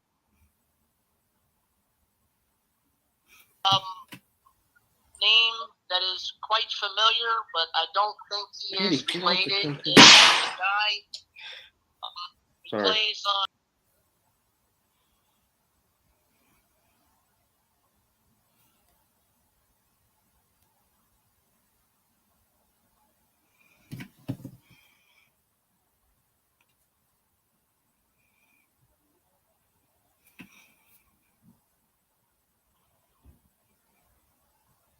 Okay, sorry about that. I had a Petey. Come on. The engineer decided to hit something on my computer. Oh. So that's why I was wondering. So let me let you go, Steve. So thanks so much for coming on, and have a safe trip back from York. Okay. I will do. All right, man. Talk to you soon. Bye. All right, see you. Like, all right, that's our good friend Steve Zulich from up there in York. Sorry about that, folks. We had a little, situation here. We had, I don't know what's going on here, but a catastrophe. Yeah, we had our production student, our production guy here, wants to, take a nap next to me. So anyway, so it's 9:05. Let's bring in MikeGross, who covers Penn State football. Who he probably was up there last week for the spring game. Hi, Mike. Welcome back. How are you doing? I'm doing great. How you guys doing? Want to apologize for the other week. A lot of things went wrong there, and I'm sorry I couldn't join you guys. Oh, it's okay. Here we are. I had a problem with my engineer here. He's the cat decided to hit. Don't beat your engineer up. Let's move on. Come on. Yeah, we might have to send him down to Norfolk. Seems a little harsh. Yeah, I know. A little harsh. Anyway, so now talk about the spring game. You were up there. It's the traditional spring game for Penn State. Well, it wasn't traditional and wasn't a game, but other than that, I hear you. Yeah, it was just a practice session, really. James Franklin was saying throughout spring ball that they weren't going to have enough available offensive linemen to really play a game, so they didn't. They had a few stretches that were live football-like substance, offense versus defense, and we got to see a lot of the much hyped freshmen. They got a lot of work, and they all looked fine, but it certainly wasn't anything that you could draw many conclusions from. Yeah. And what you said with this just organized practice, it was on TV so people could see offense. It was on the Big Ten network, as most of the spring games are in the Big Ten. It was not blue versus white. It was just like he would say, okay, it's 1st and 10 from the 30, and they would run an offensive series, and they sort of kept score. They had he devised a point system where the defense would get so many points for a sack or a turnover or 3 and out. And obviously the offense would get points the traditional way. And then they also did a lot of drills and special team stuff and sort of red zone situation, almost 7-on-7 at times with just receivers and quarterbacks. That's what it was. Yeah. Yeah. Well, Sean Clifford's back as the starter for the Nittany Lions this year. What do you think? Right choice for Franklin to go with him, or should he go with somebody else? Because I know he has the extra eligibility left, but I know Kurt Herbstreit ripped him, a new one, last year about why do you have this guy come back? Well, I mean, if you're James Franklin and he says I want to come back, I don't think you're going to say get out of here. Right. It's funny. Somebody said up there in the press box on Saturday, somebody said, Sean Clifford has been Penn State's quarterback for a quarter of his life. And then some other guy said, it feels like it's been a quarter of my life. I mean, he's been doing it for a while. It would be a lot to throw a true freshman in there, and that's probably the alternative. The true freshman is the number 1 ranked quarterback in the high school class of 2022. And he looks like he's going to be terrific. I mean, there's a lot to like about this kid. His name's Drew Aller, Allar. He's from Ohio. He's a big, strong kid. He's a pro-style quarterback, and he's very, very impressive. But with their schedule early, if they start 2-2 or 3-3, with Clifford at quarterback, you're going to hear a lot of people calling for Drew Aller to be in that lineup. And they're also going to hear people hollering, hey, James Franklin, 10 years, $75 million, and we're 3-3 after going 7-6 last year. Come on. So that's where we are. Hey, Adam, you have a question for Mike? This year, Penn State opens up their season on the road in a conference game against Purdue on national television. So on a Thursday. That's correct. So put it all together. That's called. What's it gonna be like for Penn State? Normally to have their season opener a conference game compared to a regular non-conference game. Well, last year, you may recall that it was a conference game last year at Wisconsin. That's right. And that was a really good game and a really good win for them. And they played pretty well early. I thought Auburn, which was week 3, that was at home, but I thought that was one of their best performances. I thought that was the best game of Sean Clifford's career, actually. This is Thursday night, and that's weird. And I know James Franklin he wants to play on Saturdays. He doesn't like Thursday or Friday nights. And I think most of the coaches in the Big Ten agree with him. However, the TV people are looking for, you know what that's about. So that's where we are with that.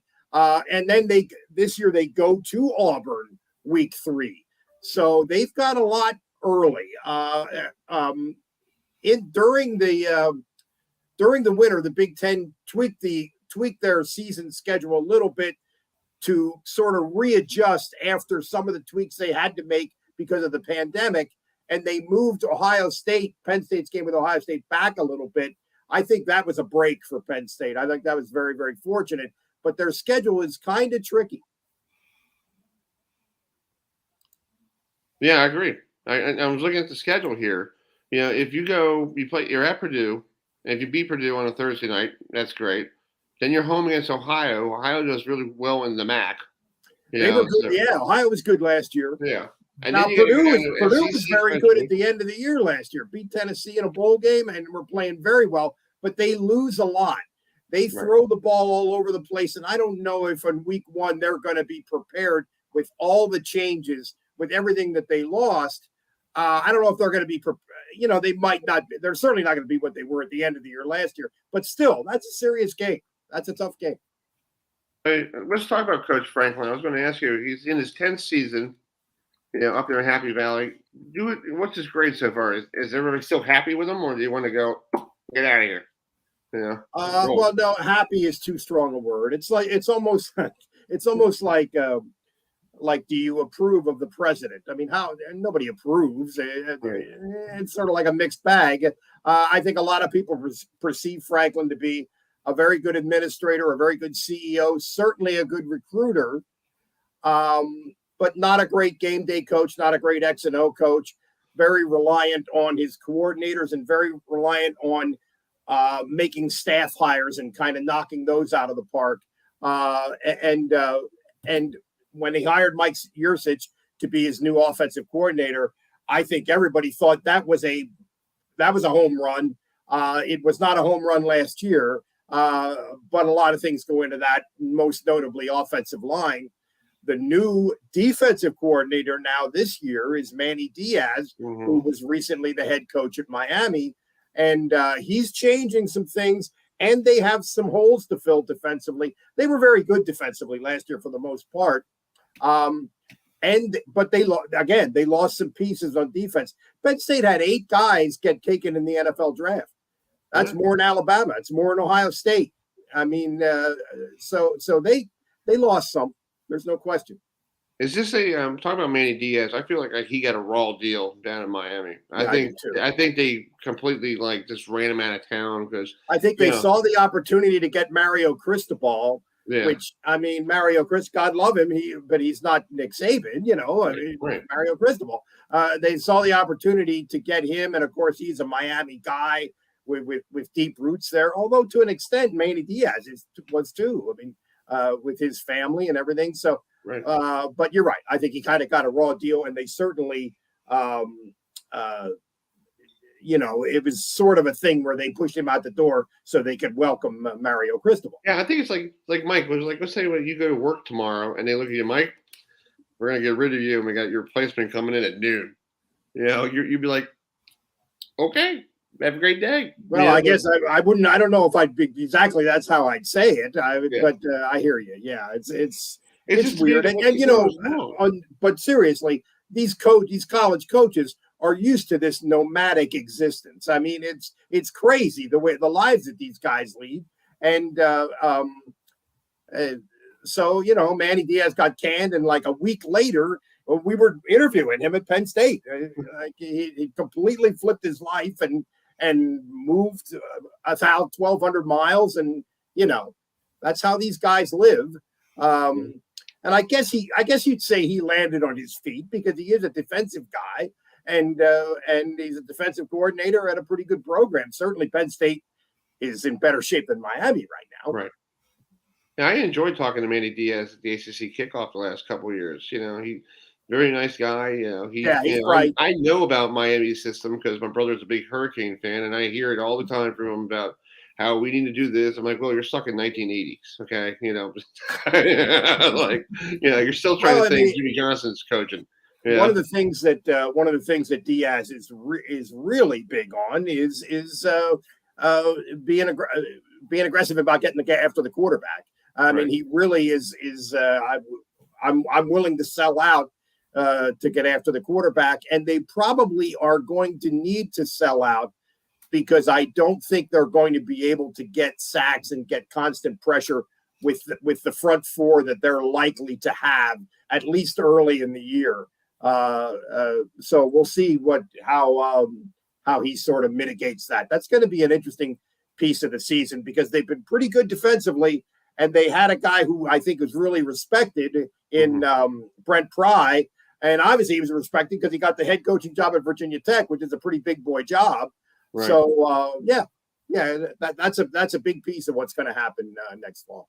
And I know you've been up here talking to Mandy. Had Mandy say anything about Miami? Because I talked to Al Golden during the Super Bowl, and he did the Texas two-step around it, and he was like, I'm not going to talk about what happened in Miami, and now he's at Notre Dame. I'm like, what the heck happened there? I was like, you can't even beat Notre Dame when you were in Miami. Now you're coaching them. Yeah. Well, but of course, I mean, obviously he's not the head coach. He's not even a coordinator, is he? Or is he the coordinator? I think he is. Yeah, he's a defensive coordinator. Oh, okay. All right. I didn't know that. I didn't realize that. Yeah. I mean, they're Diaz and Golden are both guys that I've talked to a number of times over the years, actually, just the way things have played out. And they're both impressive guys. I don't know. Miami, I have some readers who are Penn State's the biggest joke in college football. And I say, well, what about Florida State? What about Miami? What about Nebraska? What the hell are you talking about? Biggest joke in college football. And there's a lack of ability to see the big picture, I think a lot of times, but I think Diaz is going to be fine. And I think Al Golden is a pretty good coach, honestly. Yeah. I do. I just like to hear what happened. Because I know with Al Golden, that game against Clemson, he got ran out of town, right after that game. And then Mark Richt showed up. That may have been something very similar to what's just happened with Diaz and Chris. Right. That get this guy out because we have a chance to get this guy.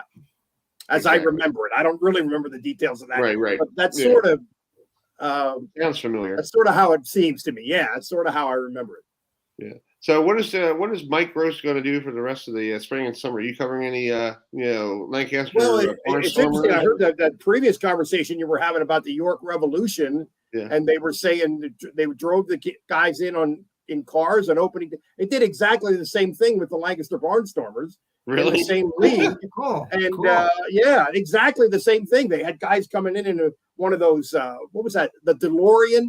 They had one of those DeLorean with the gull wing doors and all these sports cars. It sounded like she was talking about the Barnstormers home opener. But anyway, that's a long way of saying that I cover them a little bit. Right now, I'm covering some high school baseball, and I write columns, and I've got plenty to do. That's not that's not going to be a problem, believe me. Are you going to go out to the Big Ten Media Day? Do you do that stuff? Do you go out there? I have done that. I don't think they didn't have it last year. And I don't know if I think that might be a dinosaur. I think that might be a thing of the past, which is a shame because that was fun. It was fun to go to Chicago in July and hang out for a few days, and there was occasionally some stuff would happen, some controversies, some stories would come up, I kind of missed that, but I haven't heard anything about it, but I suspect that that's not going to exist anymore. Yeah, I know the ACC is doing theirs because I have it circled on my calendar, so I'm like, oh, I'll go down there. I like Charlotte. Nice. Well, yeah, oh yeah, that'll be great. They are. It is fun to sort of start easing your way back into football at that point in the summer, and the other thing is the Big Ten will do it virtually. Right. It'll be like we're talking right now. There'll be a lot of that kind of stuff. But if that's going for good, I'm going to miss it. That was fun. Yeah. And plus, it's great when you go to these media events. You have people steal your questions, and you're like, "Hey, I asked that question." Well, that's part of it, Chris. Come on, that's part of the deal. I know. I was like, I got to get used to that because I had somebody. Because I talked to what's his name, the guy from the Ravens who played with the Rams this year. I forget his name. I don't know where you're going here, big guy. Yeah, but anyway, so I asked a question, down here. I asked, Eric Weddle. I talked to him. Eric Weddle, yeah. Oh, yeah. Eric Weddle, sure. Yeah. And I couldn't remember his name. I had a brain freeze for a minute. Can relate to that, yeah. Yeah, so I talked to Eric Weddle, and like the night before the Super Bowl, they put it on Channel 13 down here. My question, they cut my voice out, and they put it on TV. Yeah, well, I've had that. I actually one time during the Sandusky mess, one time I'm sitting up in my little office upstairs working, and I heard my own voice on SportsCenter asking a question. At one of the interview sessions that we have at the Penn State Player. I couldn't believe it. And then my one buddy calls me like 30 seconds later, dude, you were just on SportsCenter. I was like, I know, this is crazy. That was the craziest time ever in my 40 years doing this. I thought it was cool for me. I was like, hey. But it was cool. And that's what I said to him on the phone. I remember saying that to him on the phone. You know what? This is horrible and it's a nightmare, but it's pretty cool to be covering this story. It was the biggest story in the world at that time. Not just in sports, the biggest story in the world for a little while. Yeah. I think it's great that gave the city of Baltimore something to talk about during the Super Bowl and the night before. I'm like, thank you. Okay, now that's a little bizarre, Chris. And then like the next day, it's funny. And then Mike, the next day, I saw the beat writer for the Ravens took my same interview and put it on his Twitter page and made it his own. Okay. See, now that's an ethical breach right there, my friend. Yeah, I know. I'm like, I don't know what to do or anything. I think down the road, I'm just going to say, hello. But that happens. I mean, I've been doing this stuff for a long, long time, and that has certainly happened to me. And I probably mistakenly done it. Forgot to give somebody attribution or something like that. That's it happens. It's not good, but it happens. Right. Well, Mike, thanks so much for coming on. You're a great friend of this program, and we'll dive into this Purdue game later in the summer. Yeah, right. When we get close, we'll start talking about real football and real football games. Hey, what about the United States Football League? That's football. Yes, it is. Football, yeah, it's football. If you're in Birmingham, Alabama, it's great. If you're anywhere else. I know, like I thought they were going to be playing in Philly, and I'm like, nope. The Philadelphia team is not playing in Philly. Yeah, I don't know. Whatever. Well, enjoy the rest of your spring and summer, and we'll talk to you then. Okay. Thanks. Good to be with you guys. Have fun. All right. See you. Yes, sir. Yes, sir. See ya. That's Mike Gross, who writes for the Penn State football team. He'll be right. I'm not salty about it. Don't get me wrong. I want to know his point of view because he's been around longer than you and I, and. I feel like, that night I was like, okay, I'm doing one of these, like, all right, pretty good. And then the next day I'm at work going, are you kidding me? Yeah, it's weird. It's like, Yeah, and then I was fuming. Ask Nicole, I was fuming when I came. Oh, I believe it, Chris. I believe. I was like, it's like fire coming right out of my ears. I'm like trying to look for, some attorney to help me sue somebody, or something. Because I was like, I need some money here, Yeah, it's like it was your interview, but someone else Hey, go on the website. I put it on the website, and I put the actual real interview. Oh, I believe it. Yeah, I mean, Yeah. you know, I can't. I mean, it's almost. I can't believe it's. We're here in the month of May, and it's like, I mean, pretty soon you'll be talking college football, and actually now it's almost time for college softball tournaments and college baseball conference tournaments and college lacrosse is, you know. And we're going to do some of that next week and some college softball because I know Pitt's hosting the ACC softball tournament up in Pittsburgh. Yes, they are. But in the meantime, let's preview this weekend's game. The Orioles are still home for Mother's Day, and the Kansas City Royals roll into town. So we have MaxRieper. I hope I said it right. Max, did I say your last name right? It's Reaper, but that's okay. You're not the first person to confuse it, so no worries. They messed up my last name, and I've been working very hard every day trying to get names perfectly down. It's like, you know, I'm sitting and trying sometimes in my sleep. You know, I'll try to say it the right way, but you know, thanks for coming on. You know, big weekend for the Orioles and Royals for Mother's Day. You know, here in Camden Yards, you guys get a chance to see the new left field. So, what's your take of I think you want to call that the Camden Yards monster? I don't know. Yeah, it'll be interesting to see how they attack the new fences, and you know, also there's a new baseball. It seems like with balls not flying out the way they used to. I've already heard some grumblings from some players. The balls they used to hit on the screws aren't leaving the ballpark the way they used to. In fact, we just saw the Royals called up a rookie, MJ Melendez, who led the minors in home runs last year, hit 41 bombs. He's making his debut tonight. He laced one out to deep left field that, I mean, I think ordinarily looked like it would have been gone, but caught at the fence. And, you know, I'm curious to see, you know, what, you know, baseball is not going to reveal, you know, if the balls are de-juiced at all, but I am curious to see, you know, if the balls are different this year and what impact that has on how offenses play out. But, you know, interesting, the Orioles are kind of moving the fences. I wonder if other teams will kind of follow suit, you know, just to get, you know, to kind of tinker with the game. And it seems like baseball is doing a lot of tinkering these days. Yeah, Max, I feel like when they built that new left field wall, I'm like, okay, first of all, you don't need to build a wall. You just have to bring in better pitchers. You know, and I think that's, you know, and last year I know there's some people for the Orioles like Matt Harvey, you know, who just threw one right down the pipe to somebody, like, and I think it landed on Utah Street or probably at the you know, where the city hall is down the street here in Baltimore. You know, it's like, oh, thanks for the home run, but you know, I feel like they built that left field wall and it looks really weird looking. Because it's like, if you look at the old Camden Yards, it's like, okay, that's cool. And now you look at today's Camden Yards, you're like, what happened to the seats? And yeah, like, sure. Yeah, I bet it'll take some getting used to. But I'm kind of a fan of like irregular ballparks. You know, I kind of like, you know, the weird. I like the pole in Houston. You know, back when they had that. I like the Green Monster. Look at that. Yeah. Yeah. Now it's like, okay, that's gone. Yeah.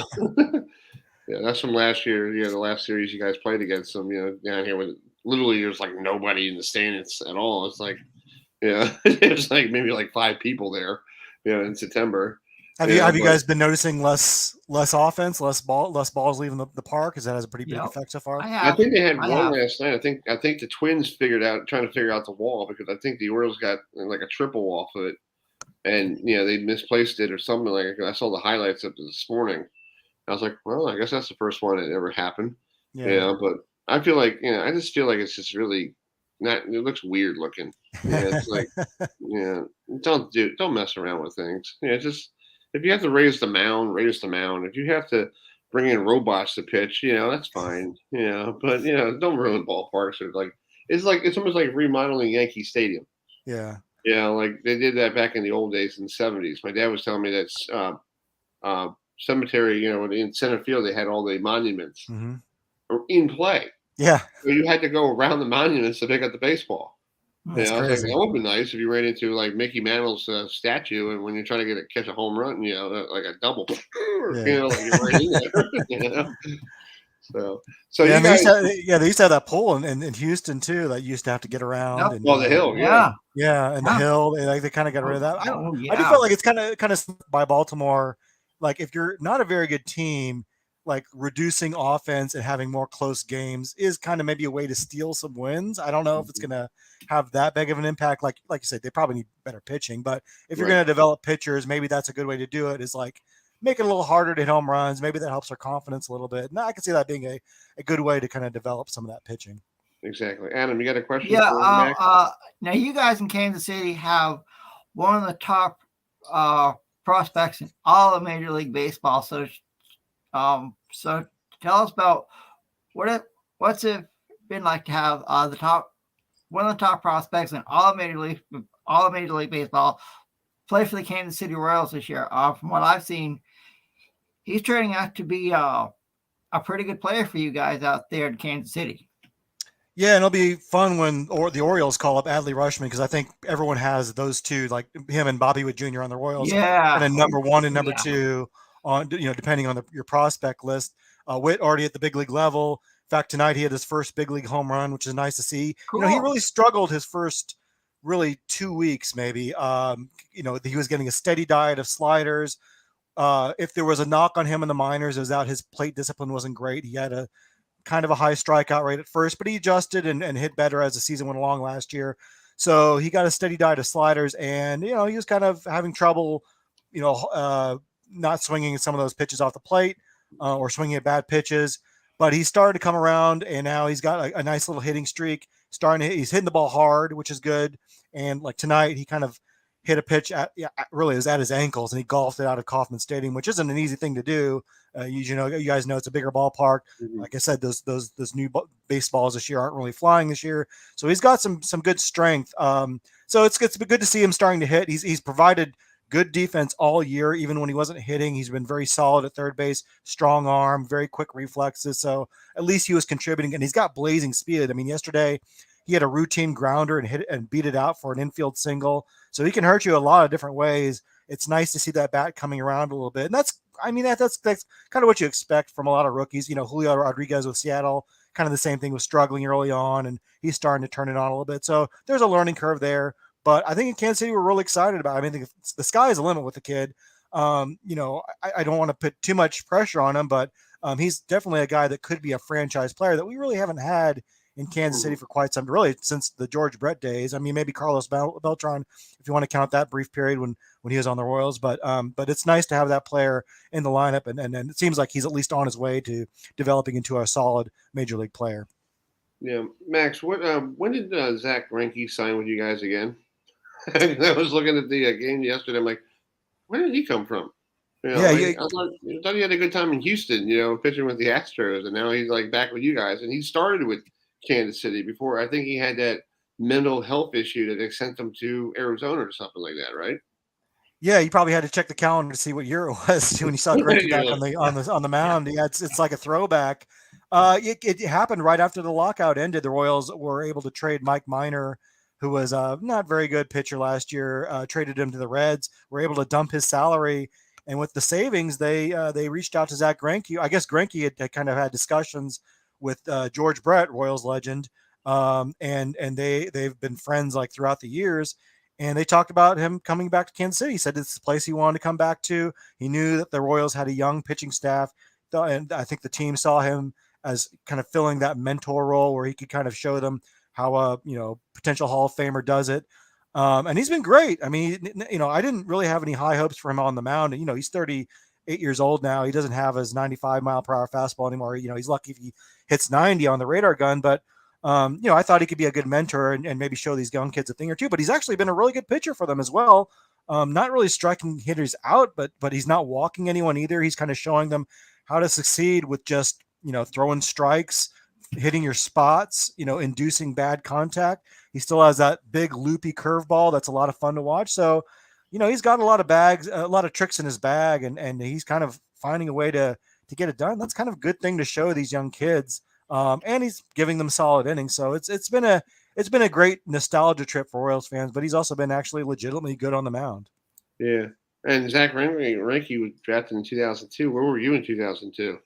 A long time. Yeah, I was probably like not happy about the draft pick at the time, because I'm sure I was reading Moneyball at the time and thinking, oh, only college players are good. But he had, he's been one of the best draft picks they ever made. I mean, he really paid off. Won the Cy Young Award here. And then when they traded him, of course, they got back 3 really good players from the Brewers for him, Alcides Escobar and Lorenzo Cain, 2 of those who were part of their World Series team. So they probably don't win a World Series if they don't ever draft Zach Greinke, even though he wasn't on that team. So kind of interesting the way things turned out. Yeah, he went from Kansas, from you guys to Milwaukee, then he went to LA for a couple of years, Arizona, Houston, and then back to you guys. And so I guess it's like just that revival circle, just go around and around, pretty interesting. So you guys, before we let you go, the Yankees series, I guess that was a tough series for you guys past weekend. With those nice uniforms. I like the uniforms. They look pretty cool, but I guess when you get a hot Yankee squad coming to town, it doesn't really matter what uniforms you're wearing. Well, and the Yankees, they've been hot, but the Royals have also been ice cold. I mean, they're at the bottom of the league in runs scored. They've struggled to really put any runs on the board. And then when you when you have young pitchers going against that patient Yankees lineup, you're going to have some problems. And they capitalized on some mistakes. Balls left high in the zone. Aaron Judge is going to hurt you when you kind of put the ball middle. So that was a tough series. It's been a rough start for the Royals. I mean, they've got to play better than this. They pretty much the entire lineup, save for Andrew Benintendi, has been underachieving. The starting rotation, I don't think, has been as good as they maybe would like, other than Zach Greinke and Brett Keller. And the bullpen, I think, has a lot of potential, but they've had some rough outings. They gave up quite a few runs in the last couple innings against the Yankees. So this is a team that we thought would take a step forward, and so far it's not played out that way. They've got the second worst record in baseball, other than the lowly Reds. They're kind of in a bad stretch here, and they need to get right the ship here, or else the season's going to spiral out of control. So hopefully they can get right this weekend against Baltimore. But they really got to start playing better ball and get the season back on shape. Exactly. Well, Max, thanks so much for coming on tonight. We're running out of time, so thanks for coming on, and enjoy the rest of your weekend, and hope you have a great Mother's Day with your mother. All right, anytime, guys. I appreciate it. All right, man. Talk to you soon. See ya. All right, that's Max there from who covers the Kansas City Royals. So anyway, I want to say before we go here, I don't want to say forget something. Happy Mother's Day to all the mothers out there. No, happy Mother's Day as well to all the moms in all the sports. There are a lot of moms that are involved with all sports. Especially a mom that Chris and I know, Kimberly Pressler, who's a reporter for Fox Sports. She's a mom. So I want to wish all the moms a happy Mother's Day on Sunday, and enjoy the time with your family. Exactly. And so talk about your mom real quick. My mom has been a huge influence on my life. She loves horses. She's a huge NASCAR fan. She actually watched the 1979 Daytona 500 when it was on CBS Sports. NASCAR hooked her. She loves riding horses. She always owned horses. So she is an inspiration to my life. So I want to wish my mom a happy early Mother's Day, and happy early Mother's Day to your mom, Chris. Yeah, my mom was a school teacher. Her name is Carol, and she did really well. And I believe she's still around. I was playing a joke yesterday with somebody who I don't want to mention. I was just saying I don't have a mommy this weekend because they're down in the Myrtle Beach for vacation. So I believe it's Teacher Appreciation Week as well. I can say I had a lot of good teachers when I was in school, so I appreciate all them. So, and it was an honor to be with you tonight, Chris. Thanks again as always. Oh, you're welcome. I just want to show you a picture of my mother. So if hopefully I could find it real quick. Did I download it real quick here? Oh, here it is. Here's a picture of my mother who I want to wish her a happy Mother's Day. This is years ago, but she's still, that's my brother Will and Matt and myself. Cool. Yeah. Very nice picture. Very nice picture, Chris. Yeah. Happy birthday. Happy Mother's Day to my mother, Carol, who, she's down at, Myrtle Beach, and fighting some gators because the gators wrestling. There's some gators in the room. Cool. So happy Mother's Day, and happy Mother's Day to all mothers out there as well. Make sure you take care of your mother because your mom is, your mom, and you want to make sure. Very true. Very true. Very true. And enjoy the PBA. Oh yeah, Chris, enjoy the PBA Tour playoffs this weekend. It's semifinals. We'll try to get somebody on next week, dude. We'll work on trying to get somebody to join us. Yeah. It's actually on Mother's Day, Sunday on Fox, and then the following week is the finals. Right. And folks, next Tuesday, we had a scheduling. We had to move this gentleman to next week when we play.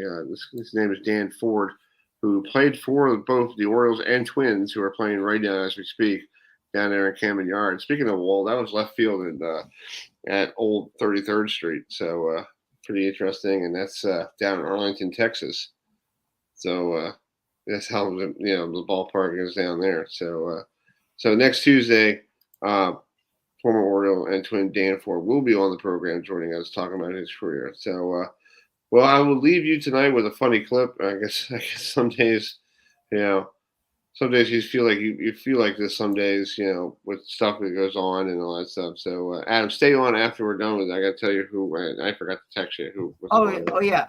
That's fine. So let's play this. We'll see you all next Tuesday. A little throwback commercial. Have a great day. Get a color TV or a Sony Betamax or a TV video game. Get it now, because Crazy Eddie can't be beat. With prices so low, he's practically giving it all away. Shop around, get the best prices you can find. Then go to Crazy Eddie, and Crazy Eddie will beat him. Remember, Crazy Eddie guarantees you the largest selection, professionally staffed service centers, and the guaranteed lowest prices. Crazy Eddie, his prices are insane.